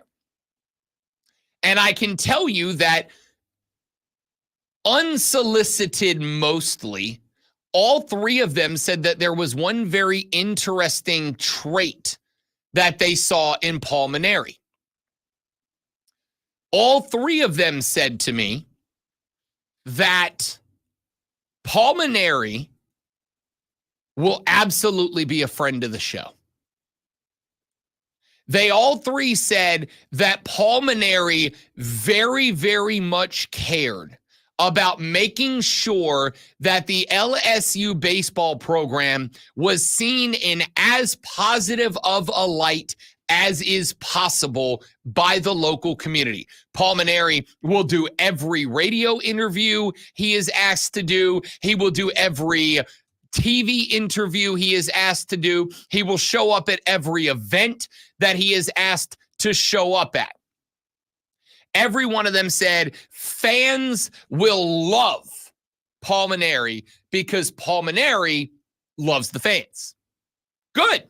Great. That's excellent. There is something to be said about relationship building by the head coach of a baseball program like South Carolina's that intends on being a powerhouse. It intends on being nationally recognized as one of the finer institutions in baseball. But there was something else that I got told 3 times by 3 different people without naming names. I spoke with one person who was a trainer, an athletic trainer for the LSU baseball team in the mid-2010s when Paul Mainieri was there. I spoke to one person who played one season for Paul Mainieri. And I spoke with someone who was a media member in Baton Rouge during Paul Mainieri's run. And all 3 of these individuals, unsolicited, told me that Paul Mainieri was kind of, I'll say, standoffish around the actual team. I'm talking about the players. Paul Mainieri did not have time for any bull from the players, is what one of them told me. If a player came in and they were not dialed in on the baseball team, Paul Mainieri would dress them down. If they came in and they were playing poorly, Paul Mainieri's not a, come on, big dog, you got this kind of guy. He's more of a, hey, you suck and you need to stop sucking kind of guy. Now, that's not necessarily bad. A lot of players respond to that. Yeah, it sounds like what you say to me every day after the show. Yeah, Lonzo, once we turn the stream off. Lonzo, get your together, man. What are you doing over there? Here's the thing. How does that fly in the transfer portal era? I think it's a fair question to ask. Coming up at 9 a.m., we'll talk to Dave Schultz. Dave Schultz covers sports for the Locked On Pod Network. He has hosted multiple stations around the South. Is actually about to pick up a gig in Fayetteville, Arkansas next. Dave Schultz covered this program. We will talk with Dave and see if he falls in line with that train of thought. We will do all of that and more when we come back on the Rob Brown Show in the Fan Upstate.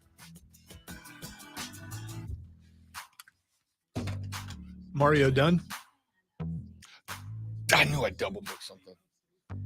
Freaking hell.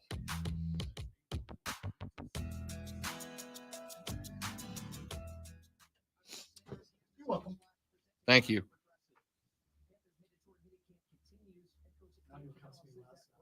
Yes, I will. Hey, guys, I got to make a quick phone call. Be right back.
we're back. Thanks for hanging in there, dudes and dudettes.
I'm not going to hang on this too long, but can I tell you how damn ridiculous it is that Scotty Scheffler is plus 290 to win the U.S. Open at Pinehurst. And the next closest odds are Xander Schauffele at 10-1. Prison Scotty is less than 3-1 to win this tournament. The next closest guy is Xander Schauffele at 10-1. That is asinine, dudes. It's like Tiger in his heyday. That was like that, right? It honestly, it might be worse than that. Like I don't know. Well, depending on what side of the bet you're on.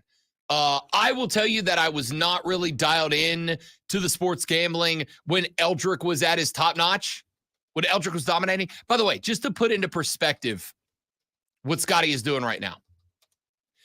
Of the 10 top win totals, while a player is ranked number 1 in the world in a single season, 9 of those spots are occupied by Tiger Woods. The other is occupied by Scotty Scheffler. That's how good this guy is. It's for now. It is genuinely, literally unbelievable. Can he? How soon would he be able to take some of those away? 4 more wins in 1 year. I think Eldrick had 9 at one point. Scotty's on 5 so far, and we're only at what, major number 2 or major number 3 right now, or major number 2. I don't know. Point is, Scotty Scheffler is unbelievable. My man is less than 3-1 to win. And by the way, Pinehurst is considered one of the more difficult courses to win a major on. Somebody yesterday, great one, to put into perspective what this like. If you ever want to watch PGA Tour golfers look like regular scratchers, watch this tournament. Somebody yesterday, one of the influencers yesterday, was out there at Pinehurst walking for a practice round and covering the event. And they walked up, great one, and they stood on a green, and they took a golf ball, and they dropped it on the green, like a few feet from the flagstick. The ball hit the ground, straight down. Didn't like put any left, right, front, back, just dropped it straight down. The ball hit the green, bounced, and then took off rolling off the green about 12 feet. Just gone. That's what these guys are up against this weekend. And in those conditions, against the field that is a stacked field, the Live Tour got Bryson DeChambeau, everybody that's not John Rahm, because I am a witch. Everybody that's not John Rahm is playing this weekend against the field of the best golfers available. Scotty Scheffler has shorter than 3-1 odds to win this event. And the next closest guy, a guy that literally just won a couple of weeks ago, is 10-1. That the athletes that reach that level of dominance. What other athletes are on that level right now? If Simone Biles comes back and she is as good as she was before she got the yips, Simone Biles is at that level of dominance. Who else is on that list right now? Who else is on that list? Patrick Mahomes, maybe. Like maybe. Who else is on that list? Anthony Edwards is not on that list. Luka Doncic putting up an average of a triple-double. He's not the only guy doing that. I'm genuinely trying to think. Outside, okay, Joey Chestnut's on that list. Outside of those fellas, who else is on that list? A'ja Wilson in the WNBA. I mean, she is clearly the best player in the association right now. Is she on that list? Like, she's real close to it. Scottie Scheffler might be the most dominant athlete at their sport in the game today. Is there anybody you can think of that you would think? Patrick Mahomes' team does not have 3-1 versus 10-1 to the next closest team's odds to win the Super Bowl. I'm trying to think in college football. Like, the last guy that was even in this realm, Tim Tebow. See, I'm trying to think of maybe boxing or MMA, someone like that. I mean, 2 years ago, maybe Mayweather back in the day would have had those odds. I mean, maybe, but I think that there were heavyweights at the time that were also dominant in their game. Tyson, maybe during his time when he was so dominant. Maybe there was no Tyson's probably fair. Shohei Ohtani in baseball. Shohei. And for the record, not right now because he's not pitching. But Shohei Ohtani that can win a Cy Young and a batting title in the same year, he's on that level. I've said already, I think Shohei Ohtani is the greatest baseball player to ever walk the face of planet Earth. So Shohei, Joey Chestnut, Simone Biles, if she is truly back. Who else? Like, who else? There was a period where in his prime, Michael Phelps. But I'm talking right now today. On planet Earth today, I don't think anybody is as good at their thing, or as dominant, I should say. I don't think anybody is as dominant at their thing as Scottie Scheffler is at his thing right now today. I'm not saying it's a foregone conclusion Scottie Scheffler is winning the U.S. Open this weekend, because I don't know. Right. I am saying he's 3-1 and the next closest guy is 10-1. There is a guy, and that guy is in the news right now. Controversial. Whoa! No, Joey Chestnut. I just said him. Did you? Yeah. I didn't hear you. Sorry, you say ignore it. me all the time. You didn't elaborate on the Joey Chestnut, so you were like throwing out names. I guess I missed it. Scottie Scheffler, number 1.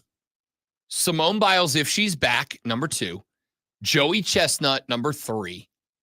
Shohei Ohtani, number 4. And Shohei on the assumption that when he gets back on the bump is going to go back to being as dominant as he was last year.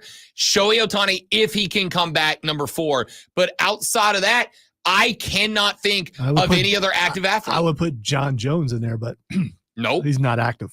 I don't think MMA has that guy right now. Boxing doesn't have that guy right now. Pro wrestling doesn't have that guy right now. Baseball has that guy only if Shohei Ohtani comes back to throwing. I don't think women's basketball has that guy. I don't think men's basketball has that guy. I don't think. I think that's the list. Text me 71307. Who am I leaving off? Who are the most dominant athletes today? These odds for Scottie Scheffler are, and I mean this, stupid. That's stupid. I'll put it this way. In gambling terms, Scotty Scheffler, despite the fact that he's the best player on planet Earth and it's not particularly close right now, Scotty Scheffler at plus 290, there's not enough value to make a bet on that. Just in case he, trips coming out of a sand trap or something. Twist his ankle, can't finish the tournament. I don't think that there is another guy out there or another gal out there that can do anything to place themselves on that level. Scotty Scheffler is right now less than 3-1.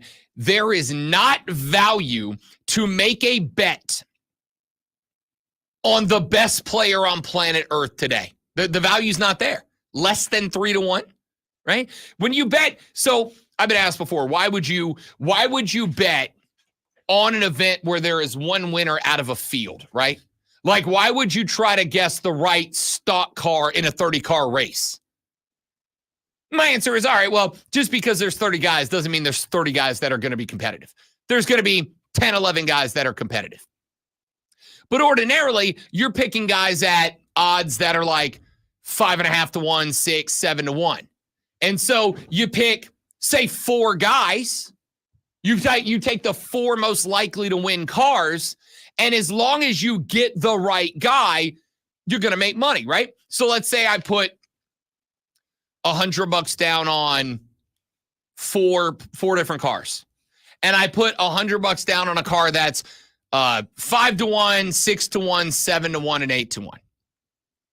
If I put $100 down on the guy that's 5 to 1, I win $500. I bet $400. I'm getting one back plus the cash. I'm down $300, so I made what, $300. And obviously, if I bet $100 on a guy that's 6 to 1, I get $600 back. So it's going to cover up the 3 bets that I lost if I get the right guy. In golf, ordinarily, it's kind of the same thing. I'm going to look at the course. I'm going to look at who has a historically good record there, who's won there, who's gotten close there. I'm going to look at who's playing the best golf, who's getting the right greens and regulation, who's hitting fairway efficiency, yada, yada, yada. I'm going to pick my 3 or 4 guys that are the 3 or 4 guys I think most likely to win. And then as long as I get the winner, yeah, I'm not going to win as much as if I only guess the winner. But my odds of getting the right guy go up, and while my profit margin's going to go down a little bit, I'm still going to make money. So it's not worth it because at 3 to 1, let's just call it 3 to 1 for the sake of the conversation. If I bet $100 on Scotty Scheffler at 3 to 1, I'm getting $300 back, right? I'm getting $300 back. Which means that if I want to make other bets, I can only bet on 2 other guys, and that's to break even, assuming that Scotty Scheffler wins the thing. There's no point. You're better served to pick 2 guys, Xander Schauffele at 10 to 1 and maybe a dark horse that's sitting 60 to 1. Pick those guys, hope you get real lucky, and just don't be mad when Scotty wins. But at 3 to 1, who else does that right now? Texter said Usain Bolt in his prime. No. Listen, just for the sake of the conversation, I appreciate the text. 71307, start your text with FAN, F-A-N. I'm talking about today, right now. June, what's today? 11th? June 12th? June 12th. Numbers are hard.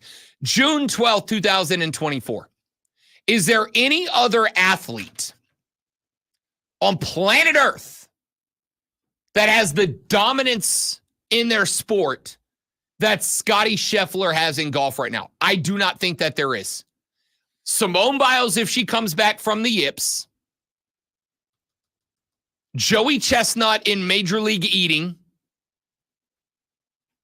Who else? Right? Leo Messi is not, he's still one of the best, if not the best player on planet Earth, but he's not as dominant. There's the Kylian Mbappe's of the world out there now that kind of bring him back down to reality.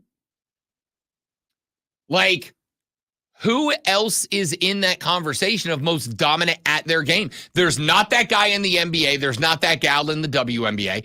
Shohei Ohtani is on that list if and only if he gets back to pitching. He's not on it today. Right now, he's a very, very good DH, but he's a DH. I can't put a DH on the most dominant baseball player list if that's all he does. He is the most dominant DH in the game right now. If Shohei Ohtani comes back next year, threatens a batting title, and BT Dubs is also in the mix for a Cy Young award, then he's absolutely on that list. But who else?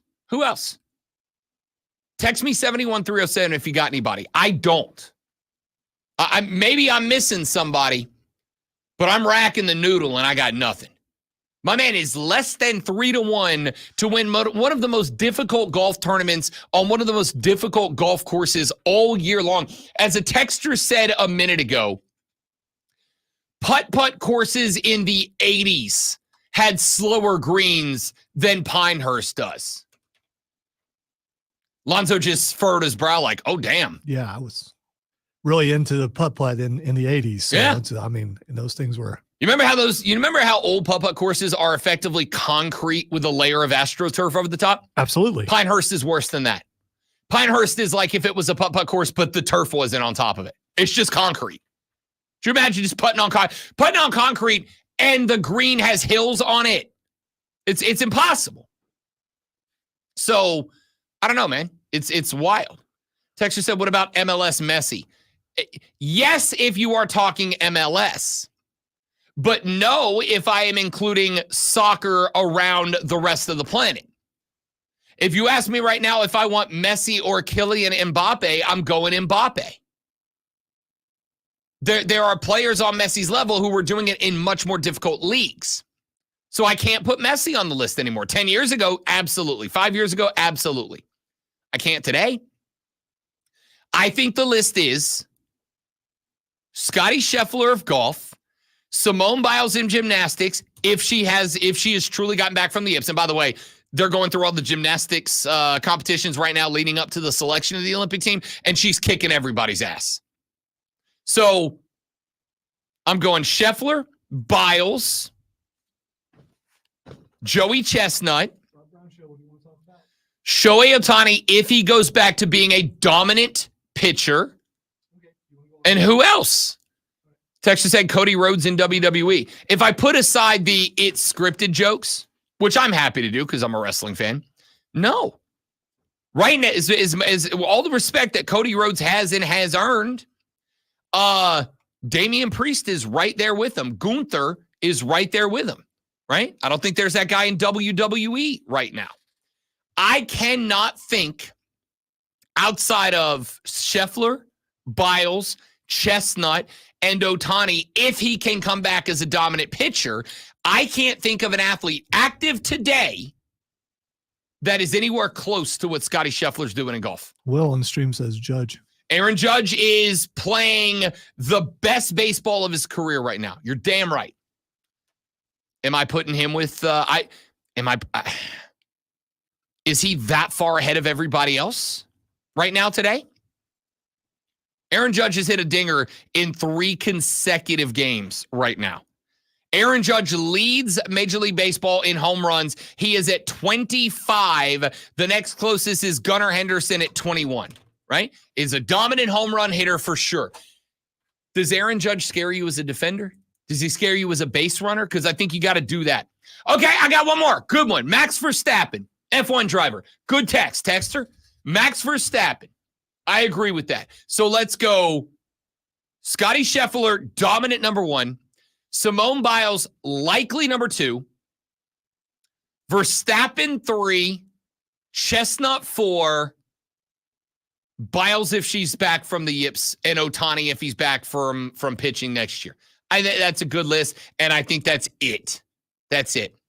The only guy, the most dominant guy, the Max Verstappen of sports flashes is Lonzo. Thanks. That's a compliment. Okay. The Braves offense sputtered again in a 4-0 shutout loss to Baltimore last night. Max Fried went 5 innings, giving up 6 hits and 4 earned runs with only 3 strikeouts, while the Atlanta bats managed just 5 hits and only 1 for extra bases, while going 0 for 9 with runners in scoring position. Atlanta falls to 35-29 is now a full 10 games back of Philadelphia in the NL East. Injuries could play a major role in tonight's Game 4 between Dallas and Boston in the NBA Finals. Dallas star Luka Doncic was revealed to have had a pain shot before Game 3 and may require one tonight. For the Celtics center, Kristaps Porzingis has been downgraded to questionable after suffering a left leg injury. Tune in this afternoon from 3 to 7 p.m. for our still brand new local show, Wire to Wire. Cole Bryson and Diesel get you up to date on latest local and national sports news. Great guests, great debate, and a whole lot of fun. It's all Wire to Wire.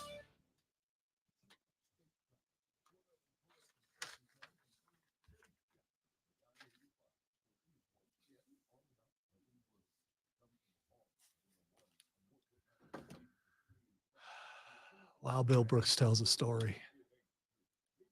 Hey, Purdy.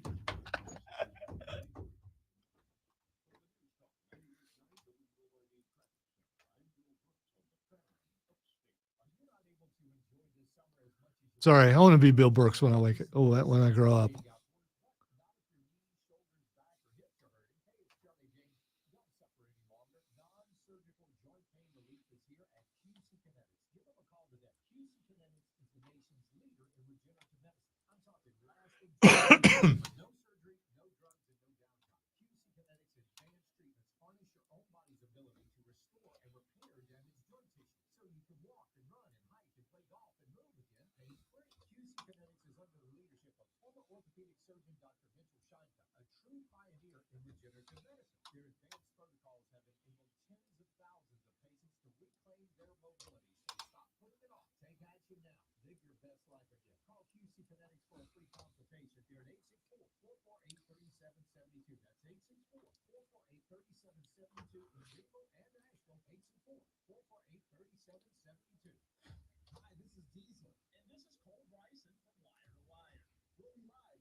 I'm sorry you missed this. Bill Brooks said it ain't Purdy. Oh, man. It was awesome. That is a legendary moment. Yeah, I think Mahomes is at, if there's a guy in football, it's Mahomes.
QC in the first break. QC in the first break.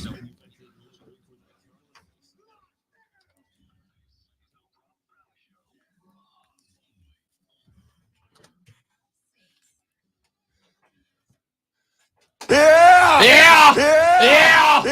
Hour number 3 of the Rob Brown radio program starts right now. Welcome back, ladies and gentlemen. The fan upstate rolls on. 8 o'clock in the a.m. You are probably at work right now, and that sucks to be you. Sorry about that. But Zoe and I will at least make the first 2 hours of your standard 8 to 5er fly by. Coming up at 8:40 in about 38 minutes from right now. Hating ass Mario gonna join the radio show. We'll break down the NBA Finals with Mario coming up a little later. Then at 9 o'clock, Dave Schultz of the Locked On Podcast Network is going to join us. Schultze spent many years covering college sports down in the great state of Louisiana. He's going to come on to talk about the hiring of Paul Maneri by the Gamecocks of South Carolina coming up at 9 o'clock this a.m. So we've had a lot of conversations so far. Now we get to one that is very, very impactful. Christian McCaffrey named the Madden cover athlete this year for Madden 2025. And McCaffrey yesterday, great one, toying with the threads of fate. Dude, I mean, do they get paid to be on the cover?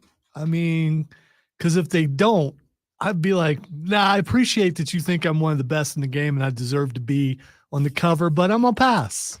According to the NFL Players Association, players do not receive direct compensation for their inclusion in the Madden franchise. The NFLPA has a licensing agreement with EA Sports, the company that produces the game, and allows for using player images and likenesses. I do not know if they are compensated to be the cover athlete. I just wonder, is it worth it for the history, knowing that you're on the cover? So obviously, was last year the Tom and Mahomes? Or was that 2 years ago? That was the GOAT edition, and I think that was 2 years ago, wasn't it? I don't know. It still shows up on my Game Pass, and I have to see Tom Brady. Yeah, I think that was 2 years ago when they did the joint cover of the GOAT and the baby GOAT. So, the Madden curse. Yesterday, McCaffrey got named the Madden cover athlete for Madden 25. And yesterday he said he does not believe in the Madden curse. Whatever happens, happens. So I, having too much time on my hands, went back since the turn of the century and picked up every Madden cover athlete and then looked at that season for them. And here's what we came up with. In 2001, the Madden cover was Eddie George. He ran for 1,500 yards in his cover season, but he also lost a career-high number of fumbles and had the most consequential, there it is, consequential fumble of the season when the Titans lost a playoff game due to an Eddie George fumble. He would never average more than 3.4 yards per carry for the rest of his career. In 2002, will we say that's cursed?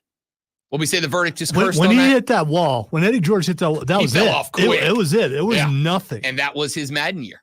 That was his Madden year. In 2002, Minnesota Vikings quarterback Dante Culpepper graced the cover. He threw 33 touchdowns and went 11-5 as a first-time starter in 2000. His cover year, injuries, 6 games. He fumbled 16 times, threw 14 tutties and 13 picks, went 4-7 in his 11 starts. No need for discussion. Cursed. In 2003, Rams running back Marshall Faulk entered his cover season having logged 5 straight 1,000-yard seasons and 3 straight 1,300-yard seasons. In 2002, he missed 6 starts and he would never top 1,000 yards again. Verdict? Cursed. Curse, yeah.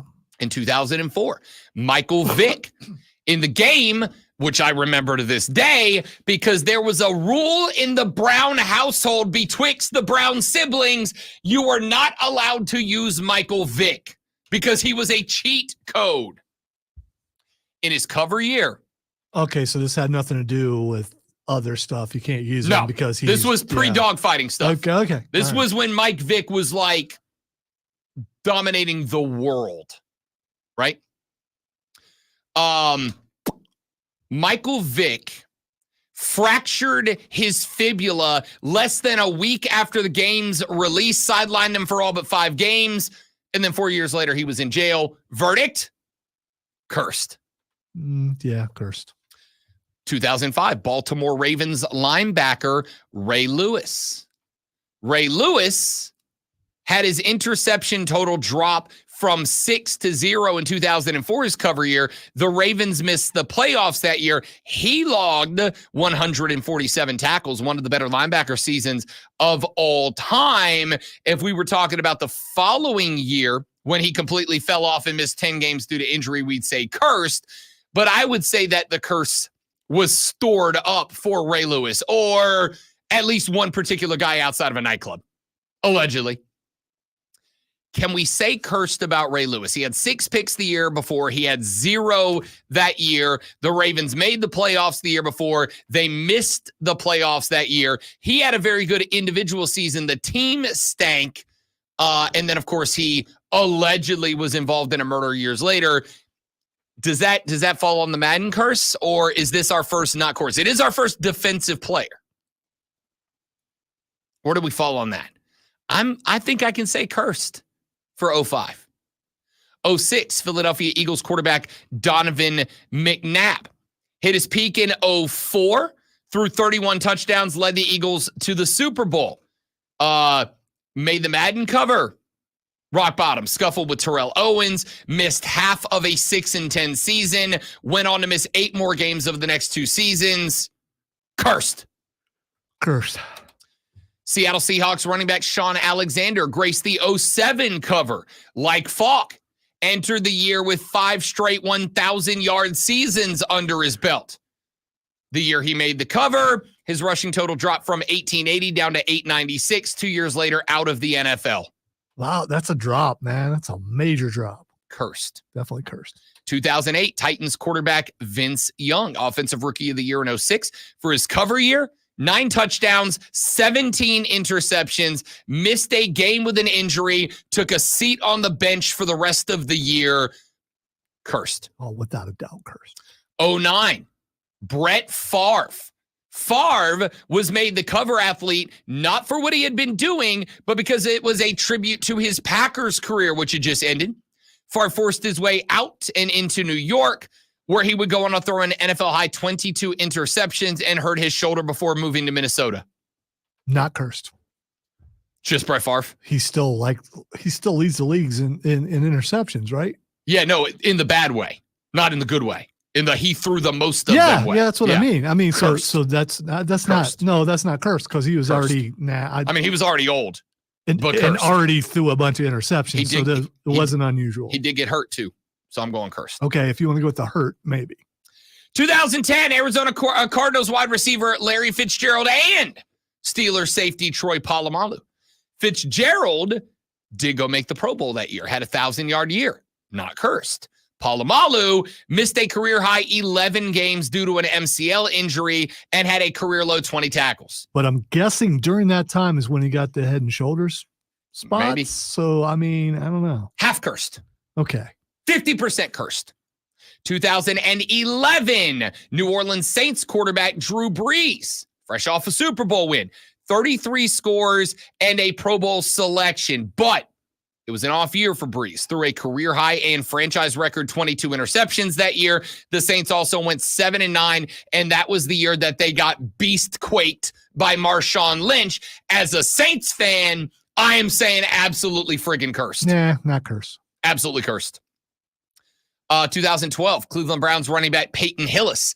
Hillis grunted his way to 1,000 yards as a surprise lead back in 2010 on his cover year. Missed 6 games due to injury, averaged 3.6 yards per carry, and began his second half of his career as a journeyman backup.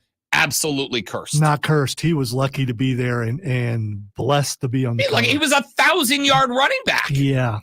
Absolutely, Peyton Hillis was a dog until he was not a dog anymore, and I blame the Madden cover. Because he was no longer with Cleveland. So it's... whatever you want to say. He was a 1,000-yard running back, and then he was on Madden, and then he was not. 2013, Lions wide receiver Calvin Johnson, absolutely not cursed. I can say that now. Yeah. He had a 1,964 yard season the next year. The definition of not cursed. Megatron had his career season as the Madden cover athlete. By the way, Joe on the stream says Hillis won because of a fan vote that year. Curse is still in play. He just wasn't. Peyton Hillis was a dog, dude. I don't know if he was Madden cover worthy, though. I loved Peyton Hillis. He was just, if you should love Peyton Hillis. Dude was the definition of blue-collar running back. No, Just grunt in the lunch pail kind of didn't guy. say he wasn't good. Didn't say I didn't like him. The drop-off was not unexpected. He was flash in the pan. Shouldn't have ever been on the cover. Oof. Yeah. 2014, running back Adrian Peterson. Peterson topped 1,000 yards for the 6th straight season, but it was down from 2,000 yards the year before. The year after that, he would go on to miss all but one game because of those child abuse charges. I'm going to say 70% cursed. Still had 1,000 yards, but it was a 50% decrease in yardage, and then he got arrested. I'm going to say 70% cursed. If you do it to yourself, though, is that really cursed? I mean, that's self-inflicted. I mean, again, I add that on top of half of a drop-off. Yeah, still very good, but half is total. I'll say half cursed. 70% cursed. 2015, Seahawks cornerback Richard Sherman saw his interception total drop. The Seahawks did not repeat as champs that year. However, he did play the entire year. He did have to have Tommy John after the season was over, but he did not miss a game due to injury. Richard Sherman, not cursed. Not cursed, and he dropped one of the greatest lines of all time. I was waiting for you to do it. Which one? Run the damn ball. So good. 2016. I have set you up so many times today. Yeah, dude, I told you. I'm off the game this week, bro. I am off the game this week. This is not an award-winning week for me. Award-winning week for the show, just not for me. At what point do I stop throwing up the alley-oop today? I stink today. This was on me. My bad. 2016, New York Giants wide receiver Odell Beckham Jr. Who? Odell Beckham Jr. Sounds familiar. OBJ. Caught a one-game suspension for his fight with Josh Norman. Did have 1,400 yards that year, but it was the beginning of the end. It was not the end. It was the beginning of it. 1,400 yards that year, but he fell off after that. I can't blame that on the Madden curse. I'm going to say not cursed Richard Sherman. Why did you say Richard? Odell Beckham Jr. Okay, I'm going to go overrated, but yeah, not cursed. Was not overrated. It's definitely overrated. Legion of Boom. Overrated. Dude was a dog. 2017, New England's Patriot tight end Rob Gronkowski. By the way, I'm talking about OBJ being overrated, not Richard Sherman. Oh, okay. OBJ in his prime was top-notch, A+++ elite. Once he hit his pedestrian part of his career, it did fall off. But when he was goated, he was goated. 2017 New England's Patriot tight end Rob Gronkowski, coming off a double-digit touchdown season in 2016, missed the first 4 games with a hamstring injury, finished that season with just 6 starts with a herniated disc and other injury issues. Absolutely cursed Gronkowski. Nah. 2018. What do you mean, nah? That's the definition of the Madden curse.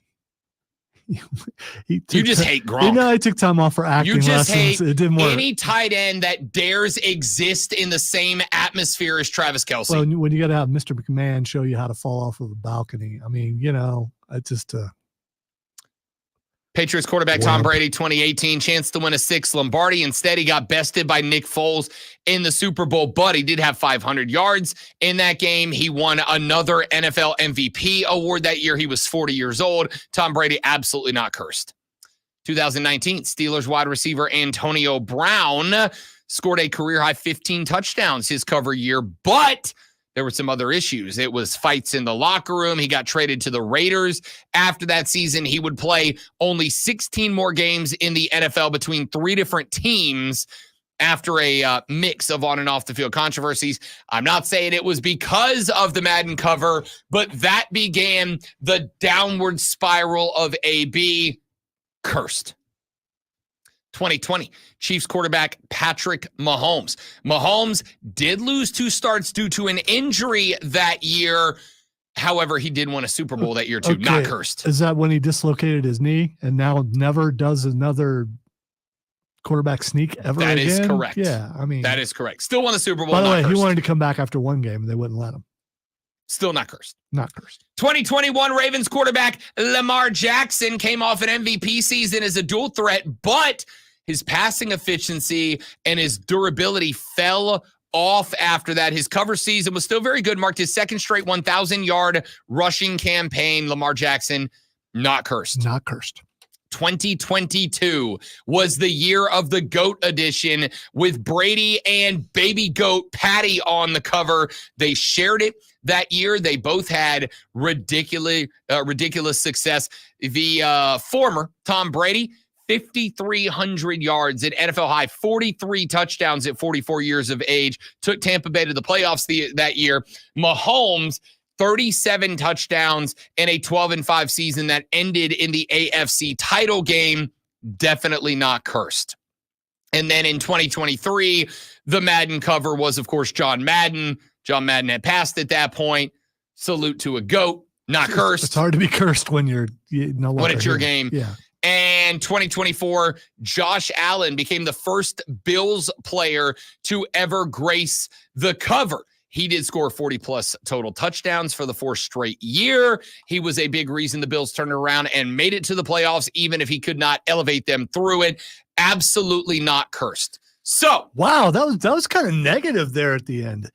Couldn't even elevate them through it. That's I didn't say couldn't even. I said couldn't, but yeah, Patrick Mahomes exists. I heard even. I guess everybody else. I did not say even. Too. Couldn't even. No, couldn't I said could not elevate them. 100% sure? Yes, you I didn't am. say couldn't even. Yes, I am. Do you think if there was a shot at Josh Allen on the show, I'm the one lobbing that grenade? So the word you didn't say was even. Now you did. But okay. Lonzo gets mad that any quarterback and tight end exist. That's not Mahomes and Kelsey. He doesn't know what I is. just did. I had him say the word that he said he didn't say. So when I go back, I will make him say that word exactly where I said Fine. He said it. Be a manipulative wizard. No, I am definitely a wizard though. So judging by my alone definition of cursed or not cursed, of the 24 athletes that have graced the cover of Madden, 14 of them earned what I would say is a label of cursed. 2.5 out of the 10 from the last 10 years have been cursed. I am going to say that the Madden curse, Christian McCaffrey is correct, is not real. Now, it does hit at about a 58% rate, which is nothing to sneeze at, but only 25% in the last 10 years. And if you will notice, after 2012, there were no back-to-back cursed years. So if the Madden curse is real, it is losing its power. And Christian McCaffrey's going to be just CMC fine. gets hurt a lot, so I hope he doesn't get hurt. Yeah, if he gets hurt, it's just him getting hurt. It's just him getting hurt. I would agree. Yeah. And that's what he said. He said whatever happens, happens. For the record, I do not believe in blessings or curses. Things just happen. If it happens, it happens. It is what it is. It's football. It's a violently physical sport. And he's a small dude that runs like a pit bull. The Madden curse isn't real. I don't believe in curses, but I believe you're blessed every day when you are in this room with me. If Lonzo, if anything matches his good looks, it's his raw humility, ladies and gentlemen. 20 minutes from now, Hayden Ass Mario will come on and talk some basketball with us. Then Dave Schultz of the Locked On Podcast Network will join us to talk about Palmineri's hiring in South Carolina. All that and more coming up on the Rob Brown Show and the Fan Upstate. You see. All right, guys, one more live reading. We're back. Stay right there for me, please, and thank you.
LCMF NWA is going on in the background.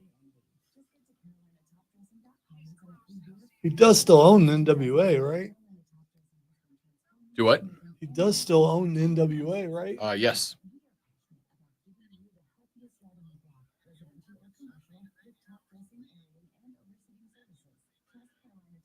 Hi,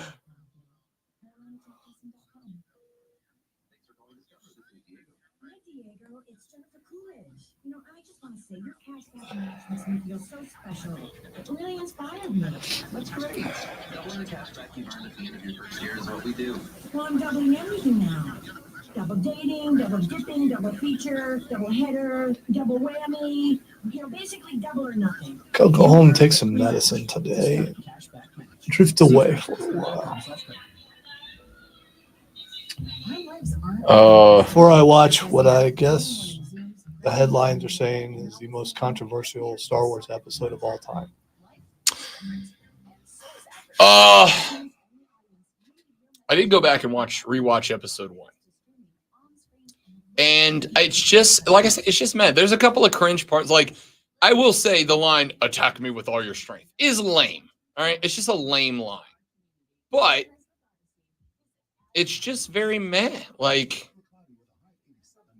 nothing jumped off the page as good or bad at me. It was just like, all right, well, I mean, I'm going to watch it because it's a Star Wars story, but like, I don't feel as compelled to go home and immediately watch it like I did with Obi-Wan. I'm tempted to watch Doctor Who tonight instead on pizza night, but we'll see.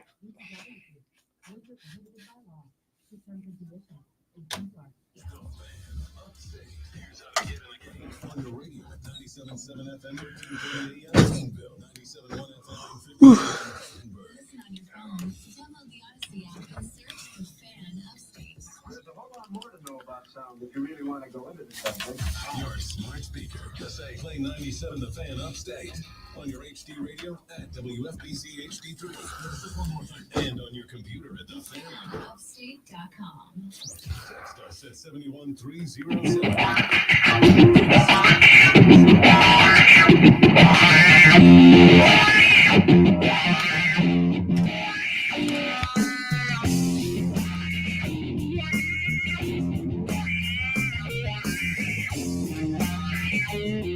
The Rob Brown Show continues. It is the Fan Upstate. Rob Brown, the Great one, Lonzo, and you. Short segment here. We got Hate As Mario coming up in the next segment to talk a little NBA Finals with us as we get geared up for game number 3 tonight. This one in Dallas. I find something very interesting when I jump into the numbers of the Atlanta Braves offense this year. Short segment, so I'm going to do Braves ball right here. So the Braves since May 1st have a team batting average of .224. That is 28th in Major League Baseball. They have an OPS of 27th in the Major League Baseball ranks at .659. They have a WRC of 27th in MLB. They have 9 stolen bases without Ronald Acuna. That number being low certainly stands out, but it is still dramatically low with names like Arcia out there. That is 29th in Major League Baseball. They have scored 127 runs since May 1st. That is good for 28th in Major League Baseball. Here's what blows my mind a little bit. And I'm starting to wonder if what is impacting the Braves is not anything to do with the Braves. Here's why I say that. The Braves have a 36.8% hard hit percentage. That is when the barrel hits the baseball. Not flyouts, not ground outs, not blue. I'm talking the ball gets yeeted out towards the baseball diamond. The Braves have a 36.8% hard hit percentage. That is first in Major League Baseball. It kind of doesn't make sense if we are being honest with each other. That the Braves have the hardest hit rate in Major League Baseball, yet are producing the fewest runs and are not getting on the bags. Like, it's just weird. The Braves, by the way, also have the fourth highest barrel rate in baseball. Barrel rate is a measurement, pardon me. Barrel rate is a measurement of a bat making optimal contact with the baseball. They have the fourth highest in Major League Baseball. They are hitting the crap out of the ball, and they are hitting the ball optimally, yet scoring fewer runs than everybody else. Why? Why is that the case? Why is this team getting the barrel on the ball as well as anybody else, yet they just can't seem to get it done? I saw a lot of people on the internet yesterday wanting to chalk this up to what I think might be the case. The Braves are built to hit dingers. The Braves are built, as they did last year, to live and die by the yard, by the homer, by the dinger. They had Matt Olson last year, who led the league in home runs. They had Ronnie hitting home runs. They had Ozzie hitting home runs. Last year, the Braves offense thrived on the home run. This year, they're not getting the ball over the fence. So my question mark is, why not? Why not? I am beginning to wonder, because you do have guys like Marcell Ozuna, who I think is third or fourth for most home runs in the league so far. He's got 19. Of course, Aaron Judge is a freaking monster right now. He's the outlier.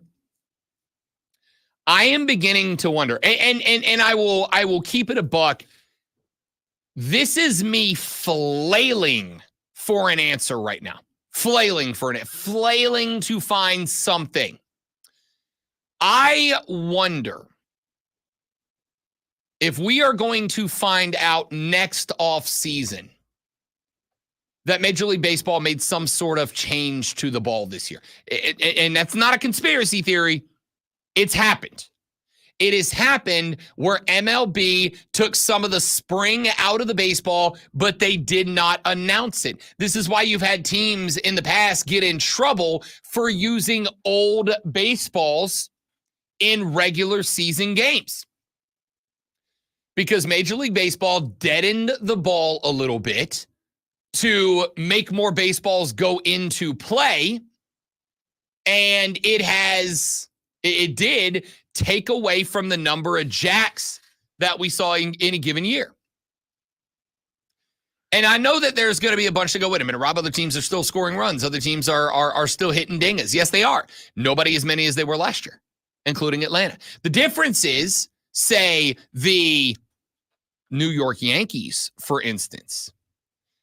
The Yankees are not built to thrive on the home run like Atlanta does. You look at the lineup they put out yesterday against Brady Singer and the Kansas City Royals. Anthony Volpe, contact hitter. Juan Soto, power hitter. Aaron Judge, power hitter. Alex Verdugo, power hitter. Giancarlo, power hitter. Anthony Rizzo's an infield hitter. Gleyber Torres, contact hitter. Austin Wells, contact hitter. Oswaldo Cabrera, contact hitter. No team is built specifically around the home run quite like the Braves are. Yesterday, I watched the Bravos in the 4-0 blanking put on by them. When I say blanking, I mean shutout. I don't mean like I was going to say the 4-0 loss to the Baltimore Orioles. A good team, by the way. The Braves had that I counted while I was also show prepping and watching other games and hanging out with the fiance and all that. The Braves had at least 4 baseballs die on the warning track. At least 4. At least 4 that were caught within 10 feet of the wall. If Major League Baseball deadened the ball, if they took some of the spring out of the ball, as they have done in years past, if they took some of the spring out of the ball and it makes the difference on, let's say, 2 to 3 of those home runs, we got a different ball game last night. And considering I can't, and I'm not saying I'm a genius, I am, but I'm not saying that. Considering I can't look at this team and figure out what the hell's going on, and nothing makes sense that the offense has just ate it, I'm to the point now where all I have left is a conspiracy theory. Major League Baseball deadened the ball, and the Braves, a team built to live by the home run, can't this year. And that's why there's the drop-off. Am I a psychopath? I don't know. We'll find out. I hope next year I can go see I Told You. Hayden has Mario next on the Rob Brown Show with the Fan Upstate. New life. All right, guys, when we're live, when we're back with Mario, stay right there for me, please, and thank you.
And now I am turning on screen with 3 spots, and then I will turn on Mario so that Mario can speak. Listen, I have to talk myself through things sometimes.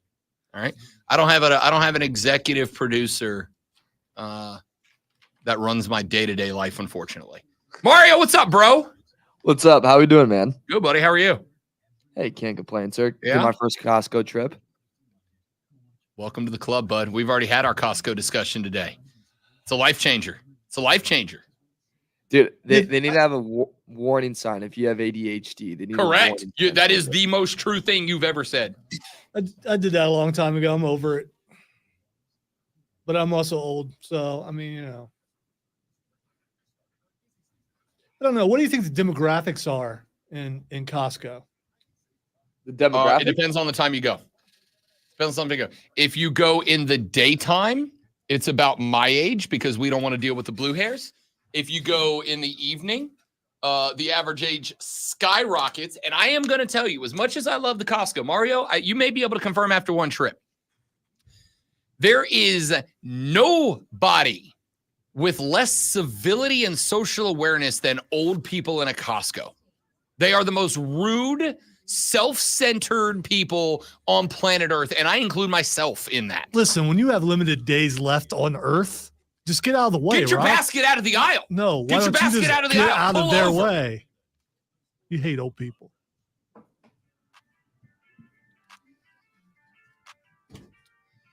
The Rob Brown Show rolls on. It is the Fan Upstate. Ordinarily, our next guest joins us at 9 o'clock on Wednesdays, but we did have a little shift in the scheduling, and Hating Ass Mario was kind enough to jump on a few minutes earlier to talk a little basketball. He is an NBA analyst for the BetQL Network. He is the executive producer and only the executive producer of BetMGM Tonight, the former executive producer of my mom's favorite baseball gambling show, Bet for the Cycle, which airs from noon to 4. I'm not promoting your show, Mario, because you left us. Mario Herron from the BetQL Network. What's up, big fella?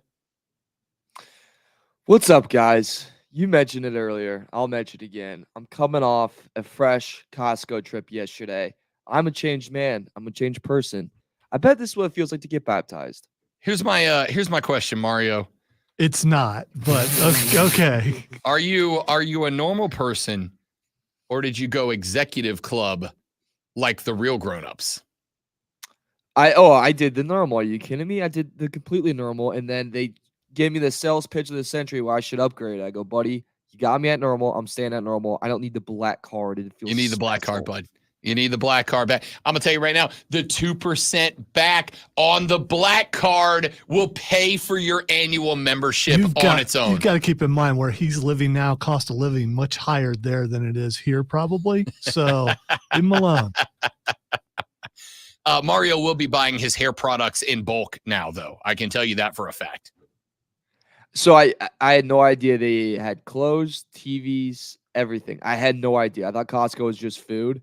That was a whole different ballgame. As I have said on the show many times, if Costco ain't got it, you don't need it, bro. I get my listen, and I mean down to so far, I have picked up a new lob wedge, golf balls, and golf gloves from Costco. All of my golf polos have come. When I got the Costco membership, I said to myself, I'm not going to be the guy who buys his clothes from Costco.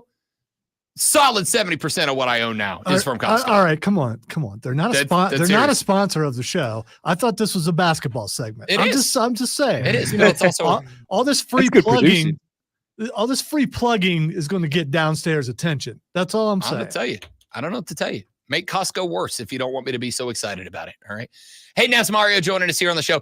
Before I get into the X's and O's and the injuries and whatnot for game 3 tonight, I would like to read you a message from my co-part Cole Bryson, host of Wire to Wire, our evening show that precedes BetMGM Tonight on this fine radio station, who said, and I quote, Hating Ass Mario, quote, tell Mario I love listening to him and he has great hair, but I'm still upset that he said Chris Finch is better than Jason Kidd, end quote.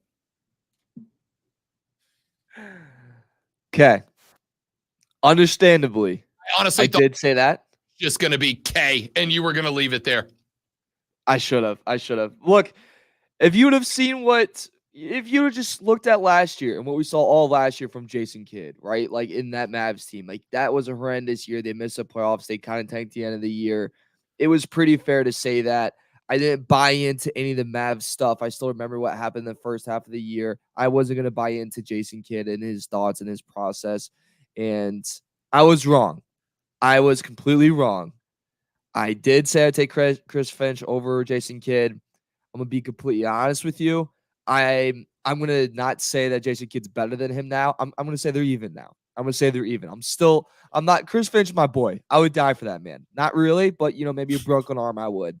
So I'm not gonna go all the way yet, but I will give Jason Kidd his flowers, even though he's down 2 right now in the NBA. Yeah. Don't take too much from Cole. He has the worst hair on this station. He does. Poor guy. Yeah. Poor guy. It's not Really? good. Mario, here is my hot take. I actually do think Chris Finch is better than Jason Kidd. And I think that I can point it out this way, and I want your thoughts. What we have in this series, I picked Dallas in 6, and I'm going to be real with you. Looking back at it now, it was a vibes pick. It was they beat Minnesota, they beat LA, they beat Oklahoma City. I've doubted them every step of the way. I got to stop doubting them. Instead of listening to myself, it was a vibes pick. Dallas has the lowest, I believe I looked this up, and I believe this number is correct, the lowest offensive efficiency of the playoffs for every team with like 1 or 2 exceptions. Boston has one of the highest. I truly believe that Jason Kidd's coaching strategy has been let Luka do Luka things and then everybody else work around him, as opposed to how do we maximize the efficiency of Luka Doncic. I believe that the Boston Celtics have recognized that. They have taken away the ball movement by the offense that makes Luka, which is why Dallas had as many assists in game 1 as Boston had blocks in game 1. That should never, ever happen between the worst and the best team in the NBA. I don't think Jason Kidd really knows how to X's and O's around Luka Doncic, and I really think that's the reason that this team is in a 2-0 hole right now. I agree with you. Like, I think there's some things that are definitely accurate, right? Like, first off, Kidd's bench versus the Missoula's bench is just getting exposed. Like, it's just terrible, right? Like, we mentioned last time I was on that Missoula could have something in the back pocket that we haven't seen all year, right? Or it's just something that he's thrown out that is going to send kind of shockwaves through the Mavs. And that was KP off the bench, right? And obviously he, is questionable for game 3, but we'll get to that later. But KP off the bench has proven to be a massive role in these first 2 games, right? Like his energy off the bench, his scoring off the bench. I mean, game 1, he came off and just electrified the whole court, was making plays on the offensive side and the defensive side. And that was clearly something the Mavs just didn't see coming. And the Mavs bench has just been awful. I mean, Kleber looks like he can't move his shoulder. Like he looks like he's scared to shoot the ball. And every time he shoots the ball, it's pain that shoots throughout his body. So that's not going to help you. Derek Lively looks like a rookie in the NBA Finals. Like people would give him a lot of crap, and people, poop down everything. Look, he's a rookie in the NBA Finals. He's just playing like it. That's all it is. I do think that in order to win this series, you mentioned that Kidd's kind of doing the let Luka cook, and then everyone else find their rhythm outside of that. Kyrie also has to cook in order for them to win this finals. And you got to find different ways to get him open, to get different matchups, because him going against Jaylen Brown or Drew Holiday clearly is not working. It doesn't work. Get him more ball screens. Get him, screening more off ball. Maybe even have him spot up a little bit. Does he normally spot up? No, but hell, anything can work in the finals. Do anything to win the finals. I think that's another thing that they need to do. If I was them as well, they did this a little bit, I believe, in game 2 that I saw. Move Luka more off ball and just kind of see what happens, right? Like, he did a spot up shot, hit it in the corner, and all the announcers were like, what was that? He normally doesn't do that, but it really worked. I would do that more. Like, just try that a little bit more and see what kind of works, see what kind of happens with that. Because I think that could be really successful against the Celtics. but the black card was showed by Missoula, man, and it wasn't a Costco card. It was bringing KP off the bench, and it tended to really, really work. Yeah, and Kristaps Porzingis, obviously, as I am prepared for when Cole kicks that door down to fist fight me about Jason Kidd, I'm standing on that point until he proves me. Until the Mavs do anything to vary up what they are doing, nothing matters right now. As far as Porzingis goes, downgraded to questionable for game 3 tonight with what has only been told to us is a, quote, rare leg injury, which is a wild thing to say in an injury report. But that being said, if KP, who had an incredible game 1, was a little more sluggish in game 2, but also now we know he was kind of dealing with that injury throughout the game, if KP can't go tonight, does that bring Gafford and Lively back into play? Boston got here, slept walk here without Kristaps Porzingis. They're used to playing without the guy. Does it change anything to give Dallas a chance to dig back into this one? So one, I don't think he should play tonight because they have such a quick turnaround. So like they play tonight, they play Friday. So if he plays tonight, makes it worse, which by all the reports that it can be worse. Then Friday, there's just no chance. And then, you could go 2-2 there and then Mavs have momentum. I think the smarter move is to not play him tonight and hope Friday's for the best. And just play him Friday and just see where that goes. I think that's the smartest way for that. How it changes for the Mavs is, one, I would attack the basket a lot more. And I would do that consistently. I would tell Kyrie, I want you attacking the rim, attacking the rim, attacking the rim. He's not there. And that means a lot will be relied on Al Horford. Al Horford's pretty old for people that don't know, like really, really old. Like when he won a national championship, I think I was 7 years old, just to put that in perspective. And he was like 21, 22 during that. So I think you attack the rim, you make Al Horford work, and just remember that he's also going to have to play 2 games in 3 days in June, which is also going to be incredibly hard for him to do and probably go towards the Mavs benefits. You do that, but that being said, you mentioned it. Celtics have played without KP for a lot this year, 21-4 this year without KP. Not that they were obviously a hugely dominant team during the regular season, yes, but 21-4 without KP. It's not like he goes out and they're not a super team anymore. They're still a pretty damn good team and pretty much a super team. And when are we going to get that Tatum game? Oh, and by the way, Celtics rely a lot on the three-point shot. The three-point shot hasn't been going in.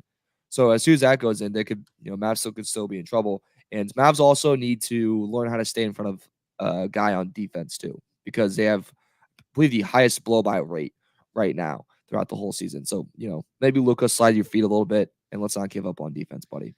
I think that's kind of one of the things that I pointed out in the last game. Game 2 was, I think, Boston's worst offensive performance of the playoffs. Like, I think it was the worst offensively they looked, and they still covered the spread, granted by the hook, but good teams win, great teams cover. That team had their worst offensive performance of the playoffs. It was the better of the 2 games that the Mavs played in the first 2, and Boston still won. I say comfortably. Lonzo disagrees. He said it was an uncomfortable win. I don't think it was. It never felt in doubt to me. The cover felt in doubt, but not the outright win. I've asked this question, and we got about a minute and a half left here. I've asked this question of the great one. I've asked it of our listeners. I will ask it of you. What does Dallas take from games 1 and 2 as a foundation that lets them win game 3 with or without Kristaps playing, that lets them have a shot at game 4? Because I've said if Dallas goes, if they go anything other than 2-0 at the house, this series is cooked. God. I mean, maybe you look back at that first quarter film. By the way. I don't have an answer for this. It's so hard because on the flip side, like I think that for the Celtics, like if I'm Missoula, I'm going, all right, guys, we're 2-0. Tatum hasn't been playing that great. Brown has played great defense, but like hasn't been amazing yet. Rely a lot on Jrue Holiday. Is probably currently the NBA Finals MVP. Like our 3-point shooting hasn't been great. Like at some point, that's all they're going to turn around and like knock down, and then suddenly we're going to reach the peak of our powers. On the Mavs side, I guess you just rewatch that first quarter of game 2 and go, man, we're really clicking right there. But at the same time, that was Luka scoring 20 points in the first quarter. And I don't know about you guys, but I can't remember the last time a guy's averaged 60 points in a game or in a series. Like that's kind of like impossible to do. I guess you watch that and you watch what you got from Kyrie, which I believe he had like 8 points or something like that in the first quarter. He ended up with 16. So like again, he slowed down tremendously. I guess you watch that and go, okay, from there we can maybe work with something. But I think all it comes down to that bench, man. Exum, Hardy, Green, Kleber, Lively, like those guys got to be better. Like they got to have something. They got to hit fire or get something going, or this team's cooked. I think they're cooked, Rob. I think this is a five game series, no matter what. All right. 30-second answer. Let's test the executive producer skills of Hating Ass Mario as he works into his first official full for real week as executive producer at BetMGM tonight. 30-second answer. Mavs -2.5 tonight. Who's the cover and why? Go. I would say Mavs are the cover just for the sole reason this is the biggest do or die game ever for them, and KP's out, and they have a lot of confidence going into it. So I think this is the game where the Mavs kind of take it. I think they're going to attack the paint like no other. I think Luka's going to have an unreal game. Something to monitor, though, is his injury. People care a lot about the KP injury. Worry about that a lot. I would take that and also take Drew Holiday over points plus rebounds and assists. I don't remember what the number is at the top of my head right now, but I'd take that as well. 28.6. Atta boy. I have taught you well. Time clock, baby. Get out of here. Everything. We know when the popcorn's done. Just be quiet. Everything good in Mario's career is because of me.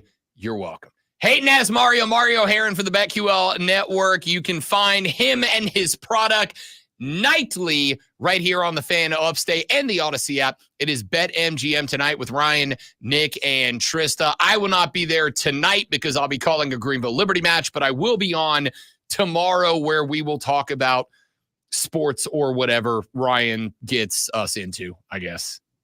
Yeah.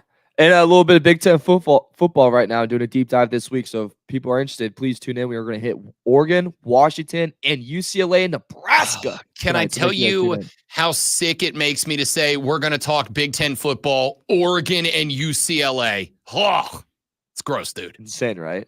I hate it. That's a second tier of Big Ten football. Dan Lanning may have something to say about that this year. Mario Herron for the BetQL Network joins us every Wednesday. Appreciate you, big dog. I will talk to you tomorrow, brother, and not on Saturday, you jerk. Love you guys. Thank you so much. And shout out Dan Hurley. Let's freaking go. Lakers, eat it. We'll have to collect back in on that. See you next week, brother. That is Mario Herron from the BetQL Network. Joins us every Wednesday, ordinarily at 9, but we got Dave Schultz from the Locked On Podcast Networks next on the Rob Brown Show and the Fan Upstate. Here's Alonzo. One more enthusiasm next time. Multi-time. Here's Lonzo. There it is. Nathan's hot dog eating contest. He was louder than me without his mic on, and I'm like right next to my mic. Joey Chestnut has been barred from this year's event by Nathan's after dispute over his sponsorship of a nasty vegan meat company that Nathan's considers a competitor. It's not because it's not real hot dog. Chestnut has endorsed Impossible Foods that makes plant-based hot dogs. No such thing. Chestnut has won the event 16 times, including the last 8 in a row. The Braves offense sputtered again in a 4-0 shutout loss to Baltimore last night. Max Fried went 5 innings, giving up 6 hits and 4 earned runs with only 3 strikeouts, while the Atlanta Braves managed just 5 hits and only 1 for extra bases. Make sure you tune in this afternoon from 3 to 7 p.m. for our still brand new local show, Wire to Wire. Cole Bryson and Diesel get you up to date on the latest local and sports news, Wire to Wire. Local and sports news. And he left and he needs to come back in here because we have a guest and I need to call the guest and I don't have the number.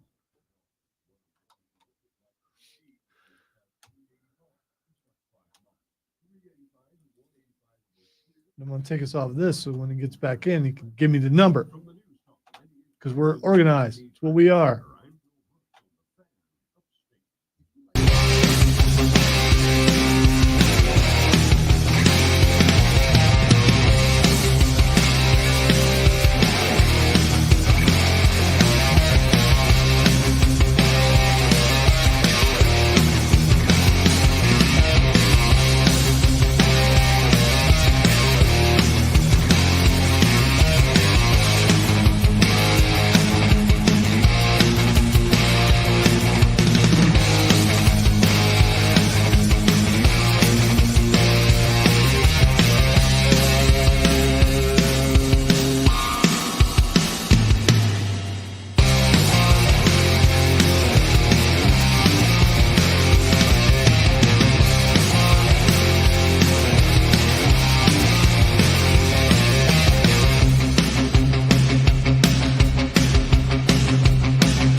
Right now, this country song popped in my head. I've never been to heaven, but I've been to Oklahoma. Almost Stop. heaven, Arkansas. It's not the song that I was. Okay.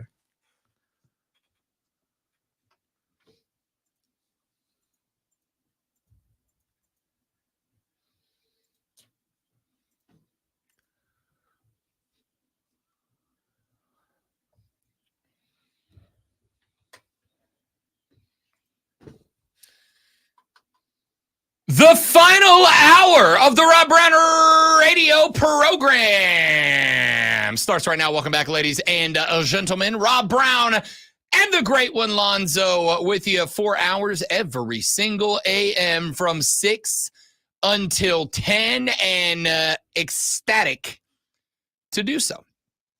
We have talked a lot today. Just had hating ass Mario Heron from the BetQL Network on the show. Broke down game number 3 between the Celtics and the Mavericks tonight in Dallas.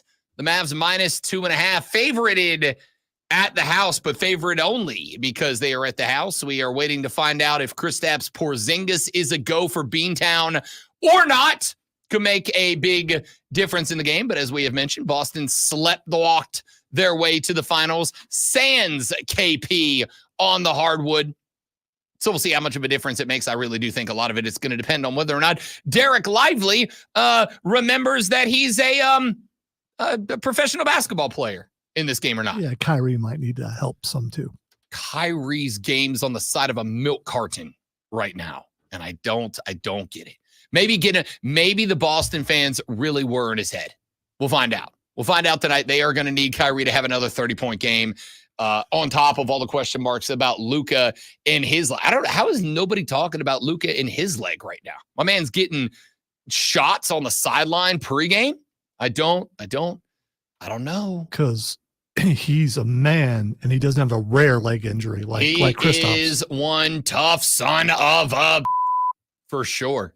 We'll find out. Hey, you know who else is a tough son of a Dave Schultz from the Locked On Sports Network joins us here on the Rob Brown radio program to talk a little bit about Paul Mainieri. Dave spent many years covering sports down in the great state of Louisiana. He is now emanating from the great state of Arkansas and talking in the great state of South Carolina. Schultzy, what's up, big fella? Well, how about this one there, Rob Brown? I made my way back to Louisiana. I thought I was going to miss my connection, but I was on the same plane. Have you ever had that happen when your connection is on the same plane? I flew into Dallas, got off, got back on the same plane.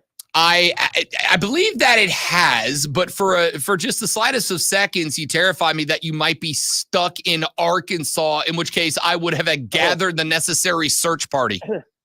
Right. No, all is good. That was crazy though. Although we did have an aborted landing. Have you ever had one of those? That wasn't great. I have never had an aborted landing, Schultzy. I did have somebody die on the airplane on me once though. Oh, all right. Well, you win then. Oh my goodness. I had somebody die on a Congratulations flight. I know. That was that was a jackass one-up moment is what that was. I had somebody die on a plane and they rerouted us through Albuquerque, New Mexico. And Dave, when your hopes and your dreams are set on a night in Vegas and instead you get stuck in Albuquerque, it's about the biggest letdown a human being can experience. Outside of the dying part. Well, yeah. I mean, in fairness, her trip and mine probably be about the same when it was all said and done. I was in Albuquerque. I think you need to stop. Dave Schultz joining us here on the show. All right, Dave-O, let's talk a little bit about this hiring of Paul Mainieri by the South Carolina Gamecocks, because let me tell you where I am with my concerns and allow you to address them. My concern is this. You are bringing a 66-year-old man out of retirement, a man who's been out of the game for 3 seasons now, retired in 2021. I don't know how much, if any, is true. There were rumors about medical situations that he wanted to focus on, which is why he stepped away from LSU. You are bringing in a 66-year-old man to coach 18, 19, 20-year-old men in the transfer portal era, in the era where players can go, I don't like it here anymore, and then not be here anymore. And in the NIL era, where players are looking for their coaches and their administrators to help them find a little scratch on the side, which for baseball players with the limited number of scholarships available is probably harder to get, but more important to get than big-time football players. Overall, do any of those concerns ring as fair concerns to you for Paul Mainieri? I think those are fair concerns, but this is not like he got hired at South Carolina and then the rules changed, although they will continue to change as we move along. Those scholarship limitations may not be an issue for college baseball and for other sports moving forward. I happen to love the hire. I think it's great. I think South Carolina swung for the fences. I think they hit a home run. Obviously, it's not what is this guy going to do for the next 10 to 15 years. It's what he's going to do for the next 4 or 5 years. And this was a tournament team. And we even heard Jay Johnson talk about, over the last couple of days, he's trying to build a program at LSU because that's what he thinks he's really good at. But he's like, no, it's not what it is. It's build the program year to year. And I think Mainieri is going to be very good at that. Got the coaches that he wants. South Carolina is investing in the program. I love the idea. I would like Paul to be a little bit less intense on the bench. And I think Jay Johnson has that issue too. Baseball is that one sport a little bit like golf where you just can't try harder, right? The harder you throw, you're going to lose control, right? The harder you hold on to the bat, the less speed of the swing you're going to get. So you got to relax a little bit. And Paul is not quite as intense or visibly antsy as Jay Johnson can be if you saw that Carolina game, but the North Carolina game. But Paul can be animated and show his emotions or his disappointment on the bench as well. And I think you need a little bit more of an even keel. But these are two of the best ones, and I think South Carolina hit a home run. I think it's a 3 to 5 year deal, and just to get South Carolina to compete in what is now going to be a even harder SEC conference. Talk to me a little bit about the makeup of Paul Mainieri, who he is as a guy, because the interesting thing for South Carolina fans was there was a large part of the fan base, I'd say about 40 to 50%, that were on board with bringing in Monty Lee, the former Clemson coach. He has been the hitting coach and assistant HC at South Carolina for some time. And the reasoning behind it was the players loved the guy. They lined up for the guy. You had recruits saying they want him to get the job. You had active players saying they wanted him to get the job. Mainieri's very first action was to say Monty Lee is staying on, which I think is the right call. But obviously he was a player's guy, a guy that the players loved. What would you say was the relationship between Paul Mainieri and LSU players during his time on the Bayou? Well, I've heard a couple of different things. First of all, when the South Carolina media is going to realize, he's gone to the Dale Carnegie School of how to make friends and influence people. He will know everyone's name and address you as such. And he's very good with the media. I've heard different stories that Paul can be, I guess maybe brutally honest with the players behind the scenes. But all I know is that his players always loved him, but he can be really tough behind the scenes. Haven't heard otherwise, right? All the players that were there outside of Paul's schemes, he recruited that won the national championship, and he was around them, in the regional and the super regional. I guess he went to Omaha. I don't know, but he was certainly there for the championship. And so, it was just a bunch of hugs. Now that's winning a national championship, so you're going to be happy with anybody. But I think it's a great hire. He can be a little bit intense, behind the scenes, but, we don't know if that had any effect because you really couldn't leave without sitting out a year at the time. And like you mentioned, he's got to adjust, but I think you will. I guess that's kind of the interesting thing, Dave. And I think this is more of a philosophical question than anything else. But, we've said in the past, coaches used to be able to rule with an iron fist because once you got a player locked in, for the most part, they weren't going anywhere. Now, baseball, a little bit different than other sports to me on two fronts. Number one, the majority of players in college baseball are not on a full ride scholarship. In fact, a large chunk of them are not on any scholarship at all, which I think makes it both a little bit easier for players to have left a program. But I think on the flip side, it also means that players playing college baseball want to freaking play college baseball. I think for Paul Mainieri, and I think this is what might be interesting at South Carolina, if you've got a coach that presses, that is brutally honest, that isn't about the rah-rah, shish, boom, bah, it's okay, Tiger, you'll get him next time, but more along the lines of, dude, you're stinking up my field, and here's why to make them better. There are players that can handle that, but it is a special type of player, and a limited number of them are available. Well, I think Paul Mainieri's been around long enough to know, I can press an Alex Bregman a little bit, and I may not be able to press somebody else, right? That's, all the rules for coaching, it is play by, it is determined by, each individual player, right? I mean, you have a general amount of rules, but, I can yell at him and I got to pump him up. Even Jay Johnson kind of tweaked it this year. In the middle of the year, he's like, all right, no more phones. And I'm like, well, when are they on their phones? In the middle of practice? Aren't the phones just in the locker room? And you can't even bring a phone in there. So he wanted to cut down on distractions.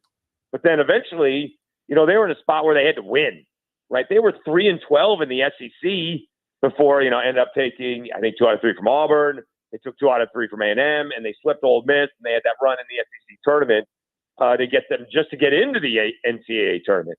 And so Jay Johnson adjusted to where I'm getting on their ass, but now I got to pump them up because these guys need confidence. And I think that's what a good coach does. And I think Paul Mainieri's got plenty of experience that he will be able to adjust to today's players. Dave Schultz is from the Locked On Sports Network, covered college sports in Louisiana for many years, continues to do so, I guess I should say. Joining us here on the Rob Brown Show and the Fan Upstate, talking about the hiring of Paul Mainieri for South Carolina. Bill Parcells used to say, I talked about this earlier in the week, Dave. Bill Parcells used to say, every coach has an expiration date. And you don't know what that expiration date is. For some, they might still be young and hit it. For some, they can go well into their career and hit it. But there comes a point where the message of a coach and the way that they deliver that message to players, it just does not resonate anymore. After taking 3 years off and coming back to, whether he's been in touch with the game or not, a different world as an active coach than it was when he left it. Is there any concern that Paul Mainieri at 66 is maybe towards the end of that? Is this a short-term hire for South Carolina to try to get some immediate success and build the reputation back up? Or is this a guy you could see being in Columbia for a decade? Well, I don't know about a decade. That would make him 76. I think it is a relatively short-term hire, 4 or 5 years, try to make a run. I think Bill Parcells was saying that the expiration date may be more about himself and maybe more about pro football when free agency wasn't quite as prevalent, right? I mean, no matter what you're doing in college, it always turns over.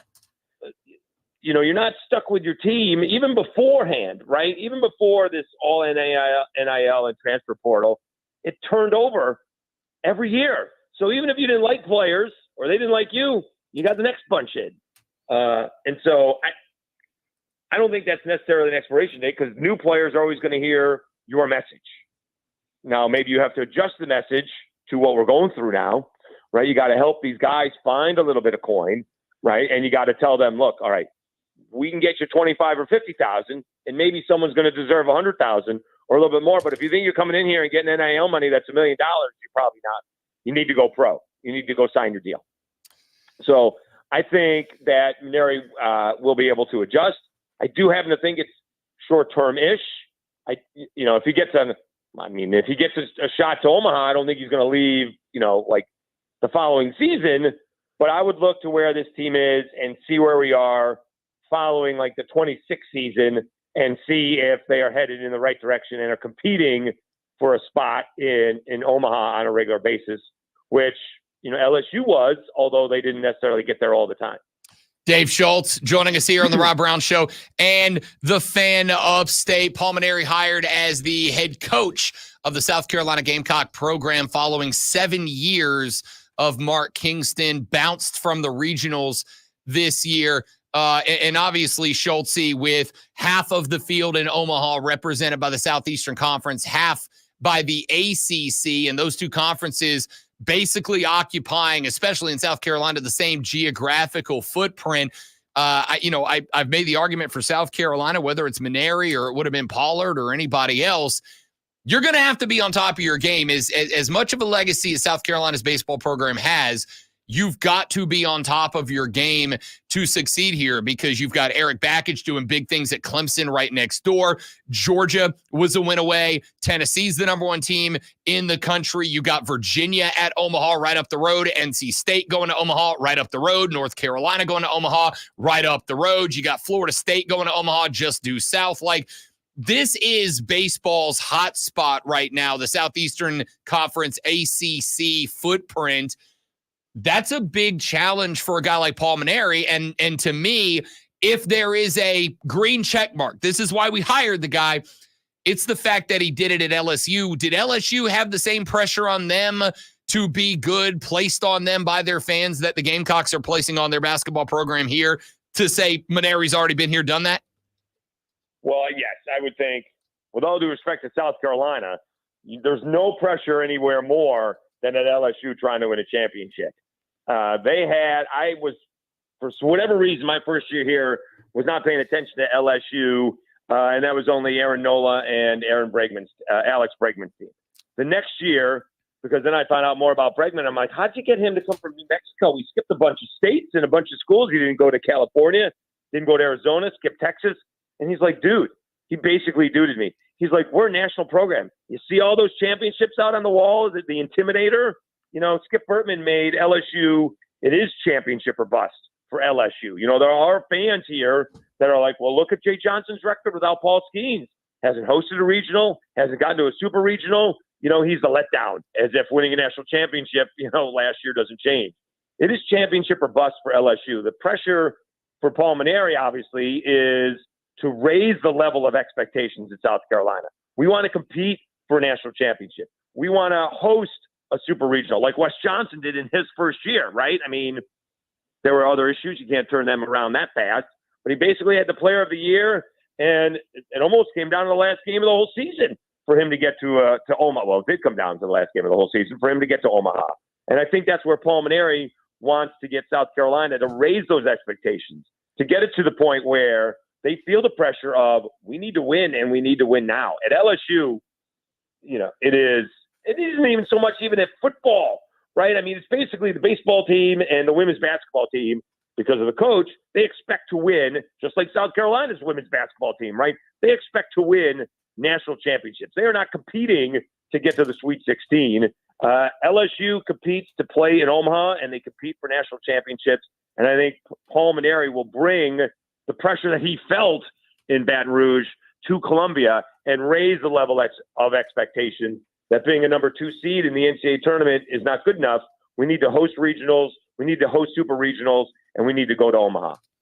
Dave Schultz from the Locked On Sports Network joining us here on the Rob Brown Show and the Fan Upstate, talking about the hiring of Paul Mainieri. You can follow Dave on X at SchultzyCast. He also goes live during the show every month. Dave, if you wouldn't mind moving your live cast so that I could actually listen to it, I'd appreciate it. It's, just be considerate, bud. Do you think we have a lot of crossover audience, is what you're saying? I don't know, man. I mean, listen, top-notch elite level sports fans have got to be killed by the fact that they got to pick one or both of us for at least the live portion of the day. Right. I appreciate that. Right. I only usually do 40 minutes. By the way, I am not napping to come on your show. The sacrifices that you are willing to make, Dave Schultz. I got 4.5 hours of sleep last night for some reason to get up to do my little podcast. And I'm waiting to take another power nap when I hang up with you. Sir, you will get no pushback. I am not just Team Siesta. I am captain of Team Siesta. You have my blessing. I appreciate it, Rob. Thank you so much. Dave Schultz, you are the best, brother. Thank you very much. We'll do it again soon, pal.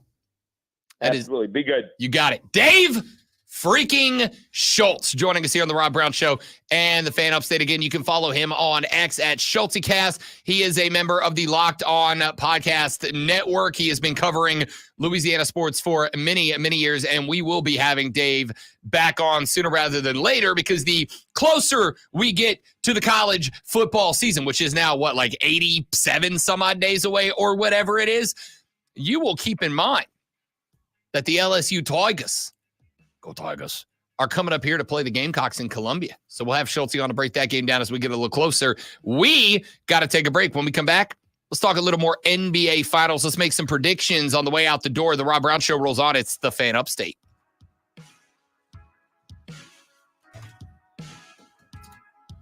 Schultz thinks so.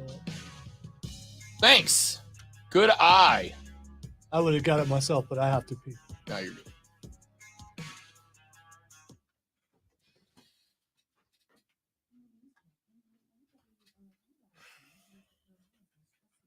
I, too, am going to step away very briefly, ladies and gentlemen. Stay right there. BRB, kids.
Somebody just called Joey the greatest glizzy. Dang it. What did he say? It's a nickname that is just all I'm going to call him now. Oh, the greatest glizzy gobbler. Yeah, I don't. And it's all I'm calling him now. Oh, stop.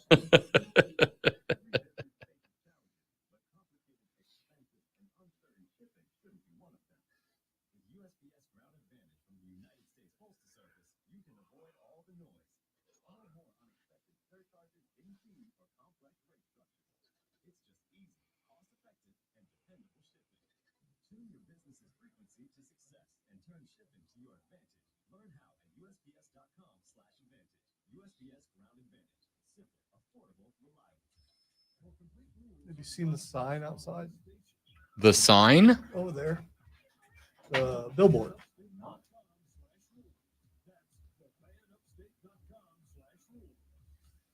Nolan North. Yeah, I think he was the voice of Arthur on. Well, they got a picture of Deadpool up there. Is that Arthur Morgan? Yeah, I'm pretty sure. That's dope. That's a dude that 100% I ask him to record my voicemail message for me. Can you record my voicemail as Arthur? And you say, sorry, I can't come to the phone. My horse died again.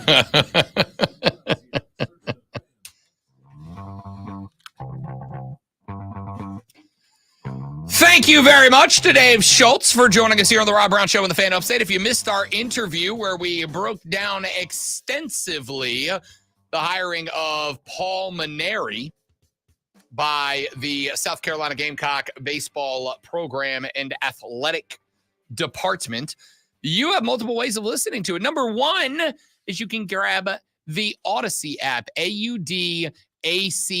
Grab the Odyssey app. Search for The Fan Upstate.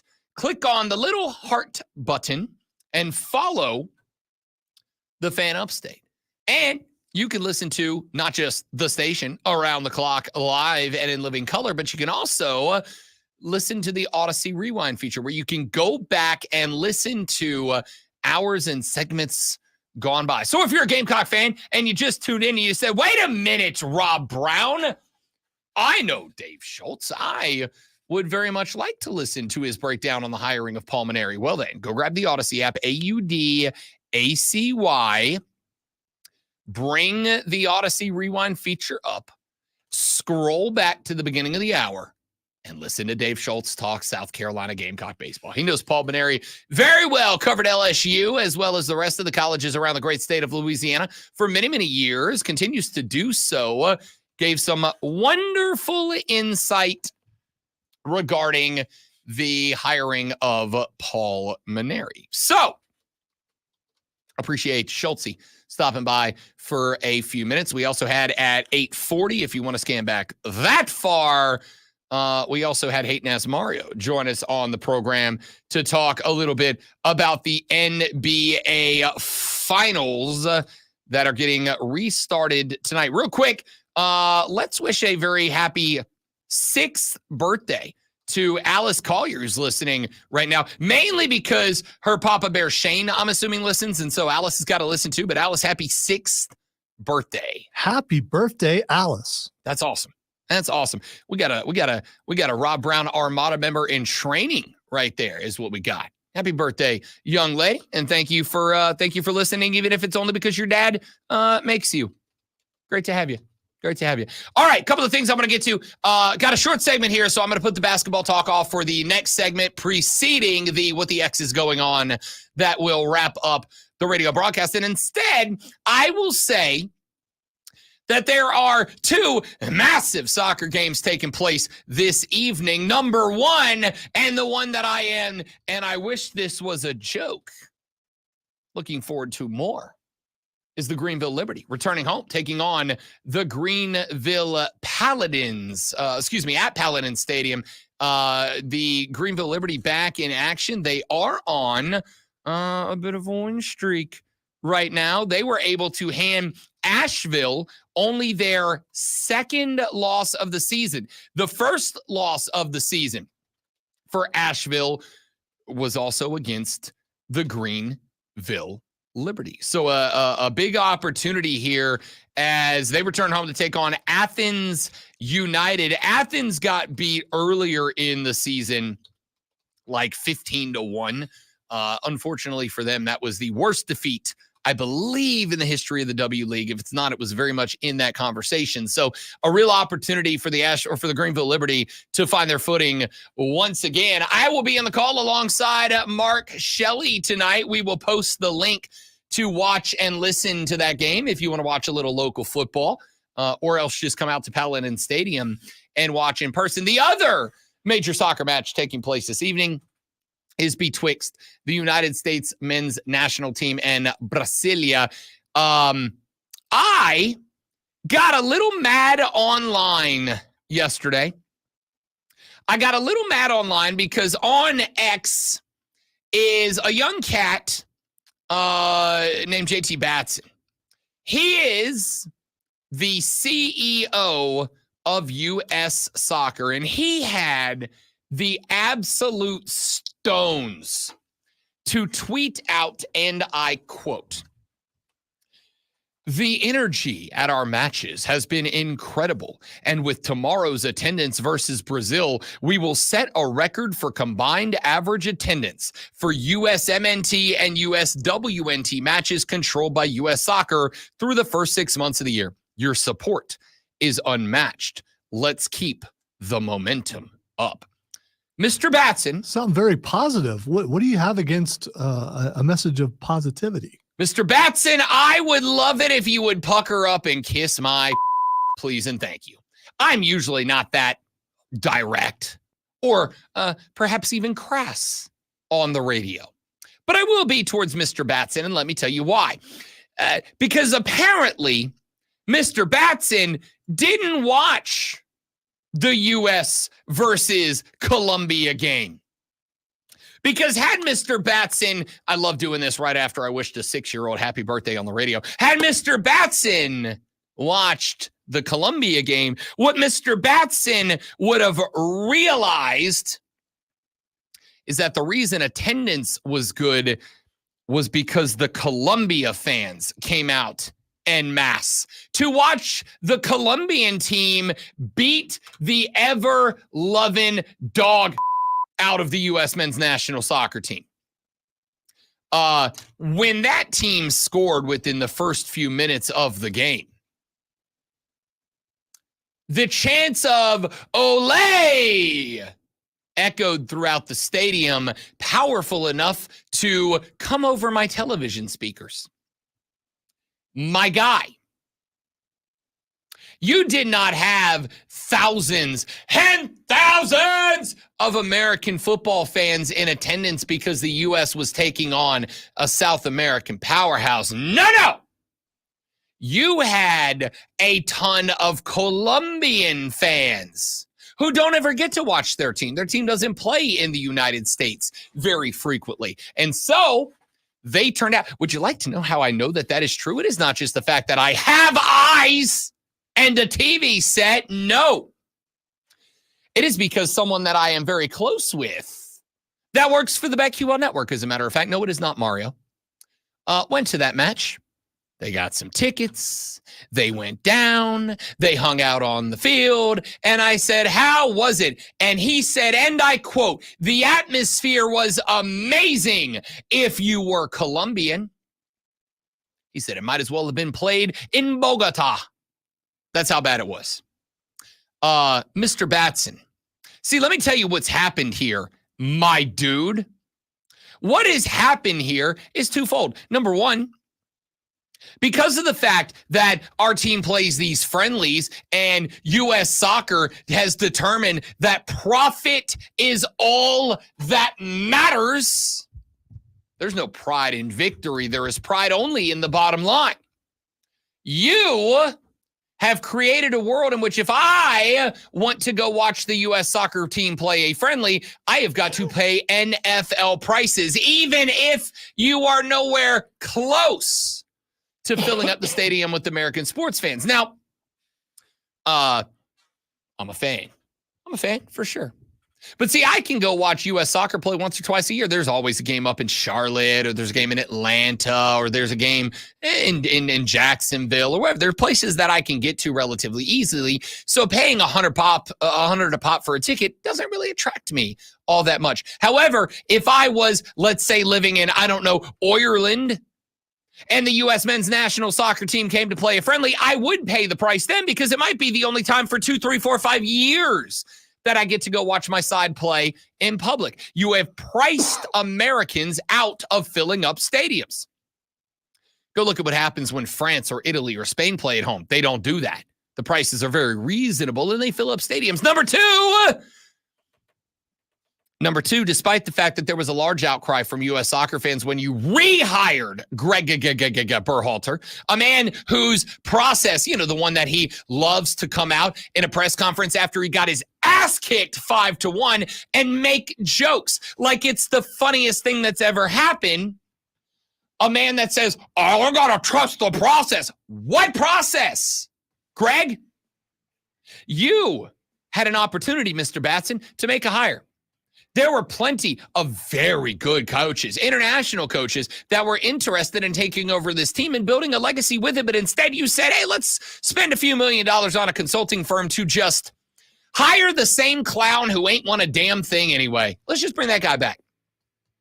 The fact that you are taking credit for average attendance when the overwhelming majority of the tickets sold have been to international fans because none of us want to drop 75 smackers to watch our team get punched in their throats. And then you have the rocks to go on Twitter and brag about it. It's disgusting. It's disgusting. And as long as people like you are in charge, people like me will continue to struggle to justify being a fan. The Brazilians are going to, as Steven on the stream said just a minute, wipe the floor with us tonight.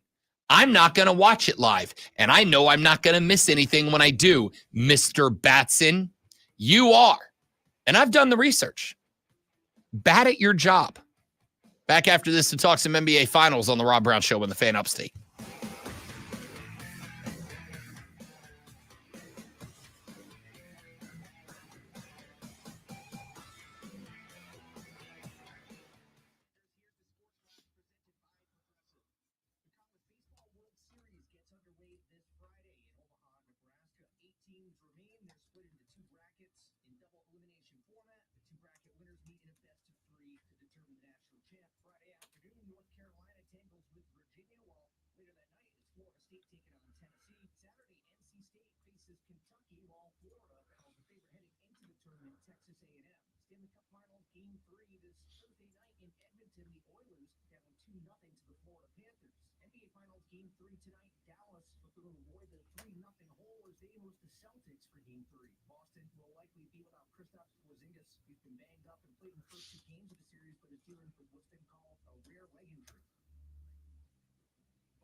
Are you frustrated because you've been exercising and eating healthy, but you still can't lose weight? Hi, this is Dr. Elliot Hirschhorn with New Life Weight Loss, and we know the secret to losing weight and getting healthy the natural way without drugs or surgery. At New Life Weight Loss, many patients lose 20 to 30 pounds in about a month or two without prepackaged meals, no exercising, drugs, or surgery because we get to the root cause of your weight. Go to mynewlifeweightloss.com now. Hey, it's Rob Brown. My life is crazy chaotic, right? I am up early in the morning. I work weird hours all week. What I love about New Life Weight Loss is that they built a plan that works not just for me, but for my schedule. It has made it easy to lose weight. To learn more about our program, go to mynewlifeweightloss.com to schedule your free consultation. Our expert team will discuss your health goals, help determine the root cause of your weight issues, and put you on a path to success. Call 864-719-2550. That's 864-719-2550 or mynewlifeweightloss.com. That's mynewlifeweightloss.com.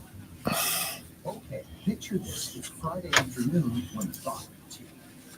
I can spend the rest of the weekend doing the same thing, whatever, or I can hop into my all-new Hyundai Santa Fe and hit the road. With available H-Track all-wheel drive and 3-row seating, my whole family can head deep into the wild. Conquer the weekend in the all-new Hyundai Santa Fe. Visit HyundaiUSA.com or call 562-314-4603 for more details. Hyundai, there's joy in every journey. Down, nigga down, nigga down, nigga down, nigga down, nigga down, nigga down, nigga down, now. Brown, brown. What a banger. What a banger.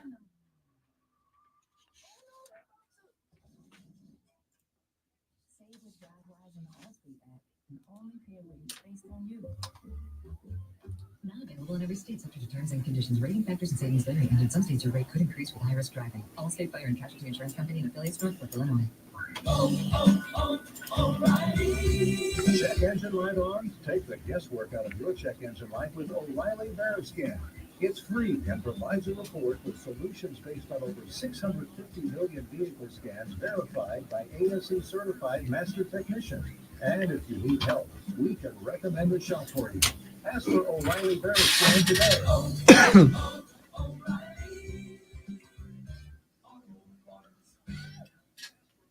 the Eagles Market Studio, Oh, tough angle, nothing but the bottom of the can. It's just good work from Rob Brown. Way to go, you. Nailed that.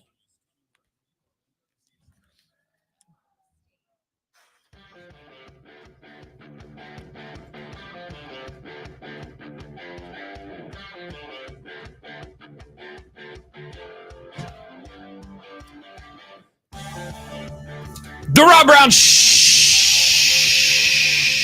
Show continues. Rob Alonso with you. Steven said, I thought the U.S. men's national team future was bright. Then I watched the U-23 Olympic team get beat by Japan. Where is Thanos to wipe everything out so we can start over? Inevitable. Look, I'm a little worried about that. By the way, Furman alum Walker Zimmerman played in that contest. He is one of the 3 over 23 players. The Olympic roster must be composed of U-23 players, and then you may have 3 players over the age of 23. Walker Zimmerman has been selected to be one of those 3. So we got a chance to see him play last night, and you'll see him playing over in Paris, France, coming up here in what are we sitting on? a month and a week or so now at this point. So, again, like, sometimes being a sports fan sucks. Not all the time. Even when you pull for a bunch of crappy teams, being a sports fan still rocks, right? Like, it's still fun. It gives you something to talk about. It gives you something to love. But sometimes that thing doesn't love you back. I love U.S. soccer. I love it. And this is true. I watch more U.S. soccer than I watch MLS. I watch more U.S. soccer than I watch international leagues. I love U.S. soccer. I want nothing more in sports than for U.S. soccer to be one of the dominant forces on the face of planet Earth. But the reality is we are run by an organization of people who do not give a damn about winning. They care about making money and nothing else. And they have figured out that by privatizing this system, they have figured out that by emphasizing the dollars and by taking advantage of the fact that we are a cultural melting pot comprised of people who love America but are also proud of where they come from, they can just make all the money off of those people. And they do. So we hire the same loser to run the team. We don't do anything to inspire the players to be better. And we don't do anything to inspire the fans to drive the players to be better.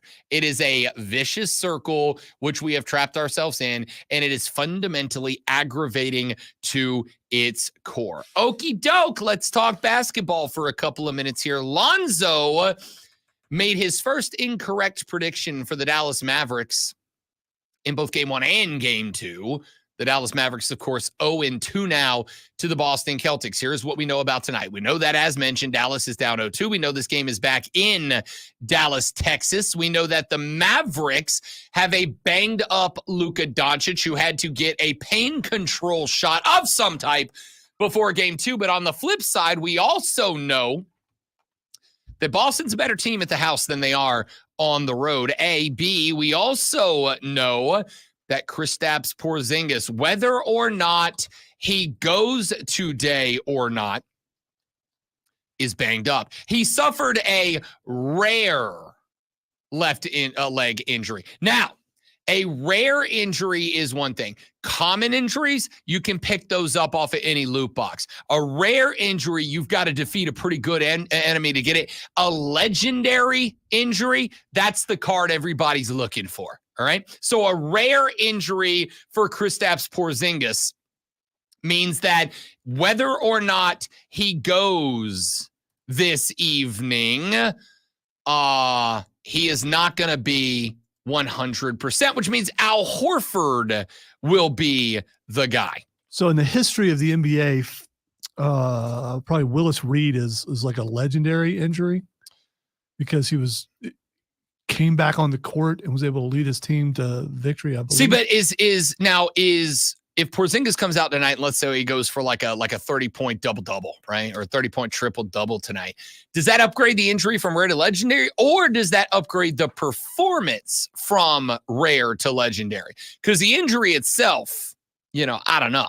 Well, we don't know what the injury is. So that makes it rare, right? Now, rare is the injury. You don't know what it is. If he's out there and we have, let's say, a blood-soaked sock, then we know that it's become legendary.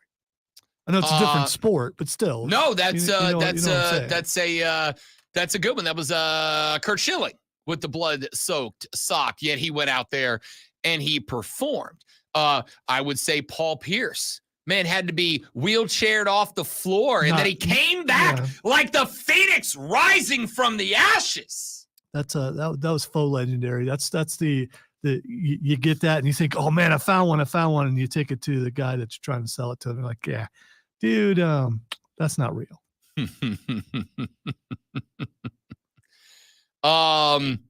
Yeah, I don't know, but as far as Kristaps Porzingis goes, if Kristaps Porzingis is unable to go at all tonight, what does that do for the Dallas Mavericks?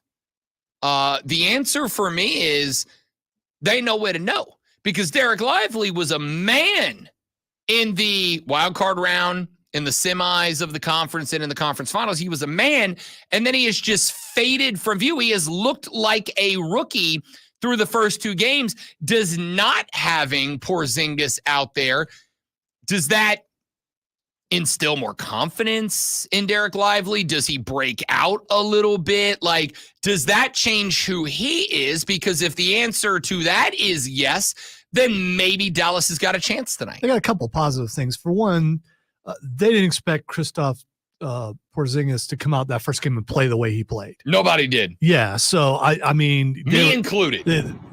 Wow, it was an explosive surprise. They did not know that it was going to be that way, and so it happened. And by the way, I'm seeing breaking news on TV. The logo. Breaking news brought to you by BetQL. Be a better, be smarter, and beat the books. Basketball Hall of Famer Jerry West has passed away at 86 years of age. The logo. Listen, you can't see the face. There is not a more iconic image of a basketball player than Jerry West. He is literally the logo of the league. All right, I know it's way too soon because he just passed away. Will they change the logo now? No chance. Because there's a lot of people wanting them to change the logo, and now that he is no longer with us, will they suddenly hasten changing the logo? No, I don't think the NBA changes the logo. I think they will. To what? Jordan's dunk? Maybe. Shaq's dunk? Like who?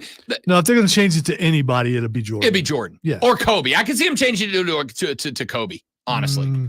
No, because he's still, whether you want to talk about it or not, he's got some bad press. You're not wrong. Yeah, and so I don't know that I've heard anything bad about Jerry West. In fairness, Michael Jordan's kind of an a-hole. It's not a secret. Michael Jordan's a bit of a butthole. So, I don't know. I think Jerry West stays the logo. NBA champ in 72, NBA Finals MVP in 69, 14-time All-Star, NBA All-Star Game MVP in 72, a 10-time All-NBA first-teamer, a 2-time All-NBA second-teamer, a 4-time NBA All-Defensive first-team, NBA All-Defensive second-team in 69, NBA scoring champ in 70, assist leader in 72, a member of the 35th, 50th, and 75th anniversary team. His number 44 retired by the Lakers. He was the NCAA Final Four Most Outstanding Player in 59, a 2-time consensus first-team All-American in 59 and 60, a third-team All-American in 58, a 2-time Southern Conference Player of the Year in 59 and 60, and an 8-time NBA champ as an exec and a 2-time NBA Executive of the Year in 95 and 2004. Ladies and gentlemen, the logo, Jerry bleeping West, R.I.P. legend. And now, the Rob Brown Show presents Twitter. Feels a little weird doing that there, but you know what is there. All right, the first thing that's Xing is Joey Chestnut. In what is, or at least what I can only describe as a crime against all of humanity and all that is good on the planet, the greatest glizzy gobbler, Joey Chestnut, has been banned from the Nathan's 4th of July glizzy gobbling contest. Joey Chestnut banned after he took an endorsement with incredible meat. You're about to get banned if you keep that up. I really am concerned. You can't ban me from my own show, can you? Yeah. I actually don't know if you can. Now that I think about it. Yeah, I've seen people taken off the air on their own show before. I've bore witness to it. Sure, but like I'm not dropping a or a you or a them on the air. I just said glizzy gobbler, which is youth lingo for hot dog eater. By the way, this is me being legitimate. Please stop.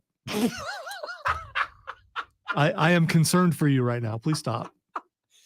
There's nothing dirty about that. Okay. There's nothing dirty about that. All right. at The all. next thing that's Xing is the boys.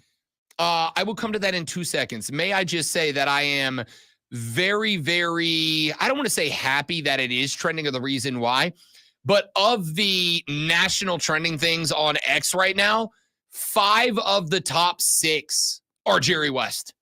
That's great. That's awesome. Which is good. I got my list before all that. Yeah, for sure. All right. The Boys season 3 is set to, or season 4 is set to drop soon. This week?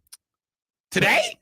Is it today? I think it's Thursday. I'm not sure because I'm still June 13th. It's tomorrow. Yeah. The reason why it's Xing is Eric Kripke has said that season 5 is it.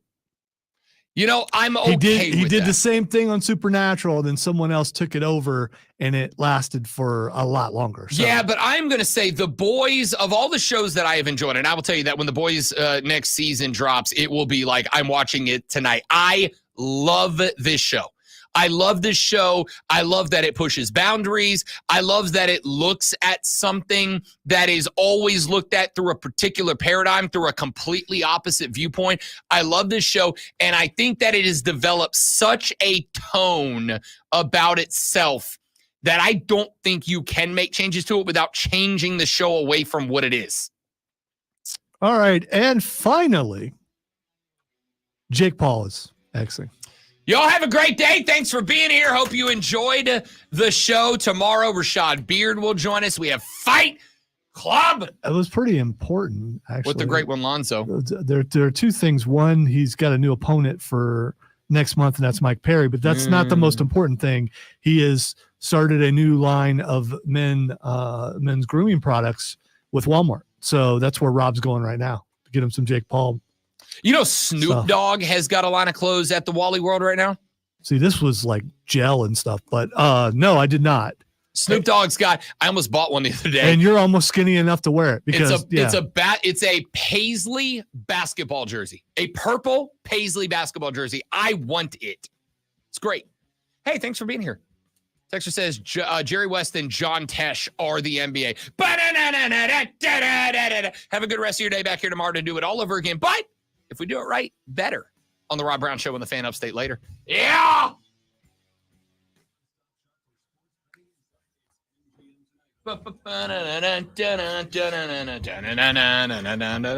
Stream, can anybody tell me the name of that song?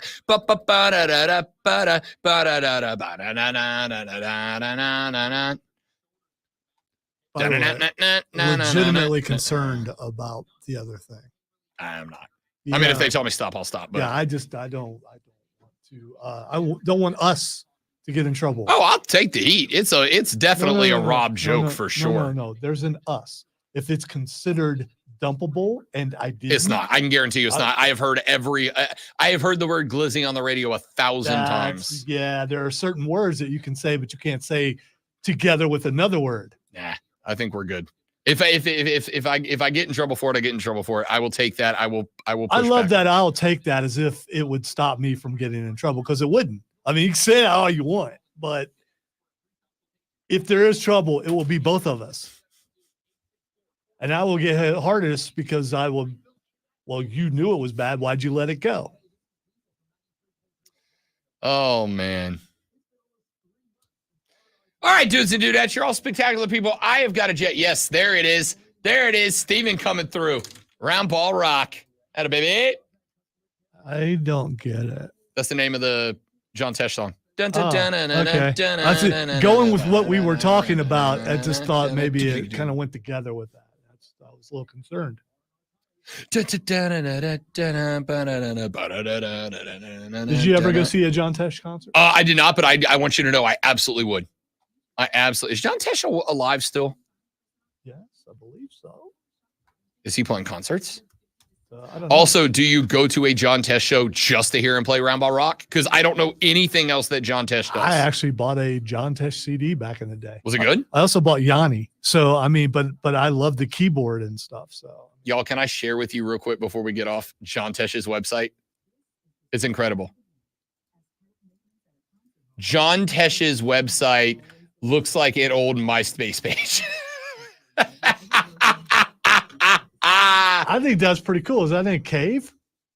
That is Red Rocks, dude. That is the arguably the most famous music venue in the world. His website looks like a MySpace. That's the whole website, by the way. That's it. That's the whole website. That's it. There's a video over here that I really want to push play on. There's a video over here. This show was so inspiring. What a night. Thank you, John, from Susan Samuels in Omaha, Nebraska. I love this website so much. All right. Anyway, I just needed to share with you. What do we see? We got, wait a minute. Please tell me these are dates from like back in the day. Please tell me his website has concert dates. Yep. From December of last year. Yeah, but that means he was touring as early as late as December of last year. Yeah. Yeah, that's John right. Tesh, We talked about it. Can I tell you, his website talks about himself the way that I talk about me sarcastically. Over the course of a staggering 50 recordings and numerous popular PBS specials spread over a quarter century, John Tesh has never failed to inspire masses of fans with his always evolving musical muses. Launching with his Emmy-winning synth-driven sports music, he conquered the emerging smooth jazz genre in the 90s with his saxophone series, and later became a force in the CCM worship world with best-selling recordings that found inventive musical ways to share his faith with no less than 5 Christmas albums in it. Okay, do you need to say with no less than 5 Christmas albums? You know how many you have, John Tesh. Like, you know you have 6 or 5 or whatever. Maybe it's disputed. Maybe some people don't consider a certain album a Christmas album, and they are. That's a good argument. That's the only argument, but a good I argument. John's interpretations resound with the renewed brilliance destined to enhance the beauty of being together with the ones you love during the holidays. What a rip, dude. I love it. Yeah, you should have used a smoother voice when talking about John Tesh, though. So no, John Tesh has got some gas to him. Oh, there's a shows tab. Let's see what's on it. Oh, this is the overall, this is the promotion companies. Anybody on here I know? Nope. Nobody I know. Oh, this is all in Hawaii. All right, wait a minute. John Tesh's goatee was always really cool. I just want to point that out. Yeah. Have you ever seen the SNL skit they did about him a few years back? That sounds familiar. It's freaking hilarious. I'll play. Give me the basketball. Give me the ball because I'm gonna dunk it. Oh, man. All right. I'm not going to go through this again. I will do this in the other room. Stupid thing. All right, guys. Alonzo and I are out. Y'all have a lovely rest of your day. Thanks for being here. Tell your friends about us. Help us grow the show. I am begging you as a human being. Our social media interactions matter. We need you. Goodbye.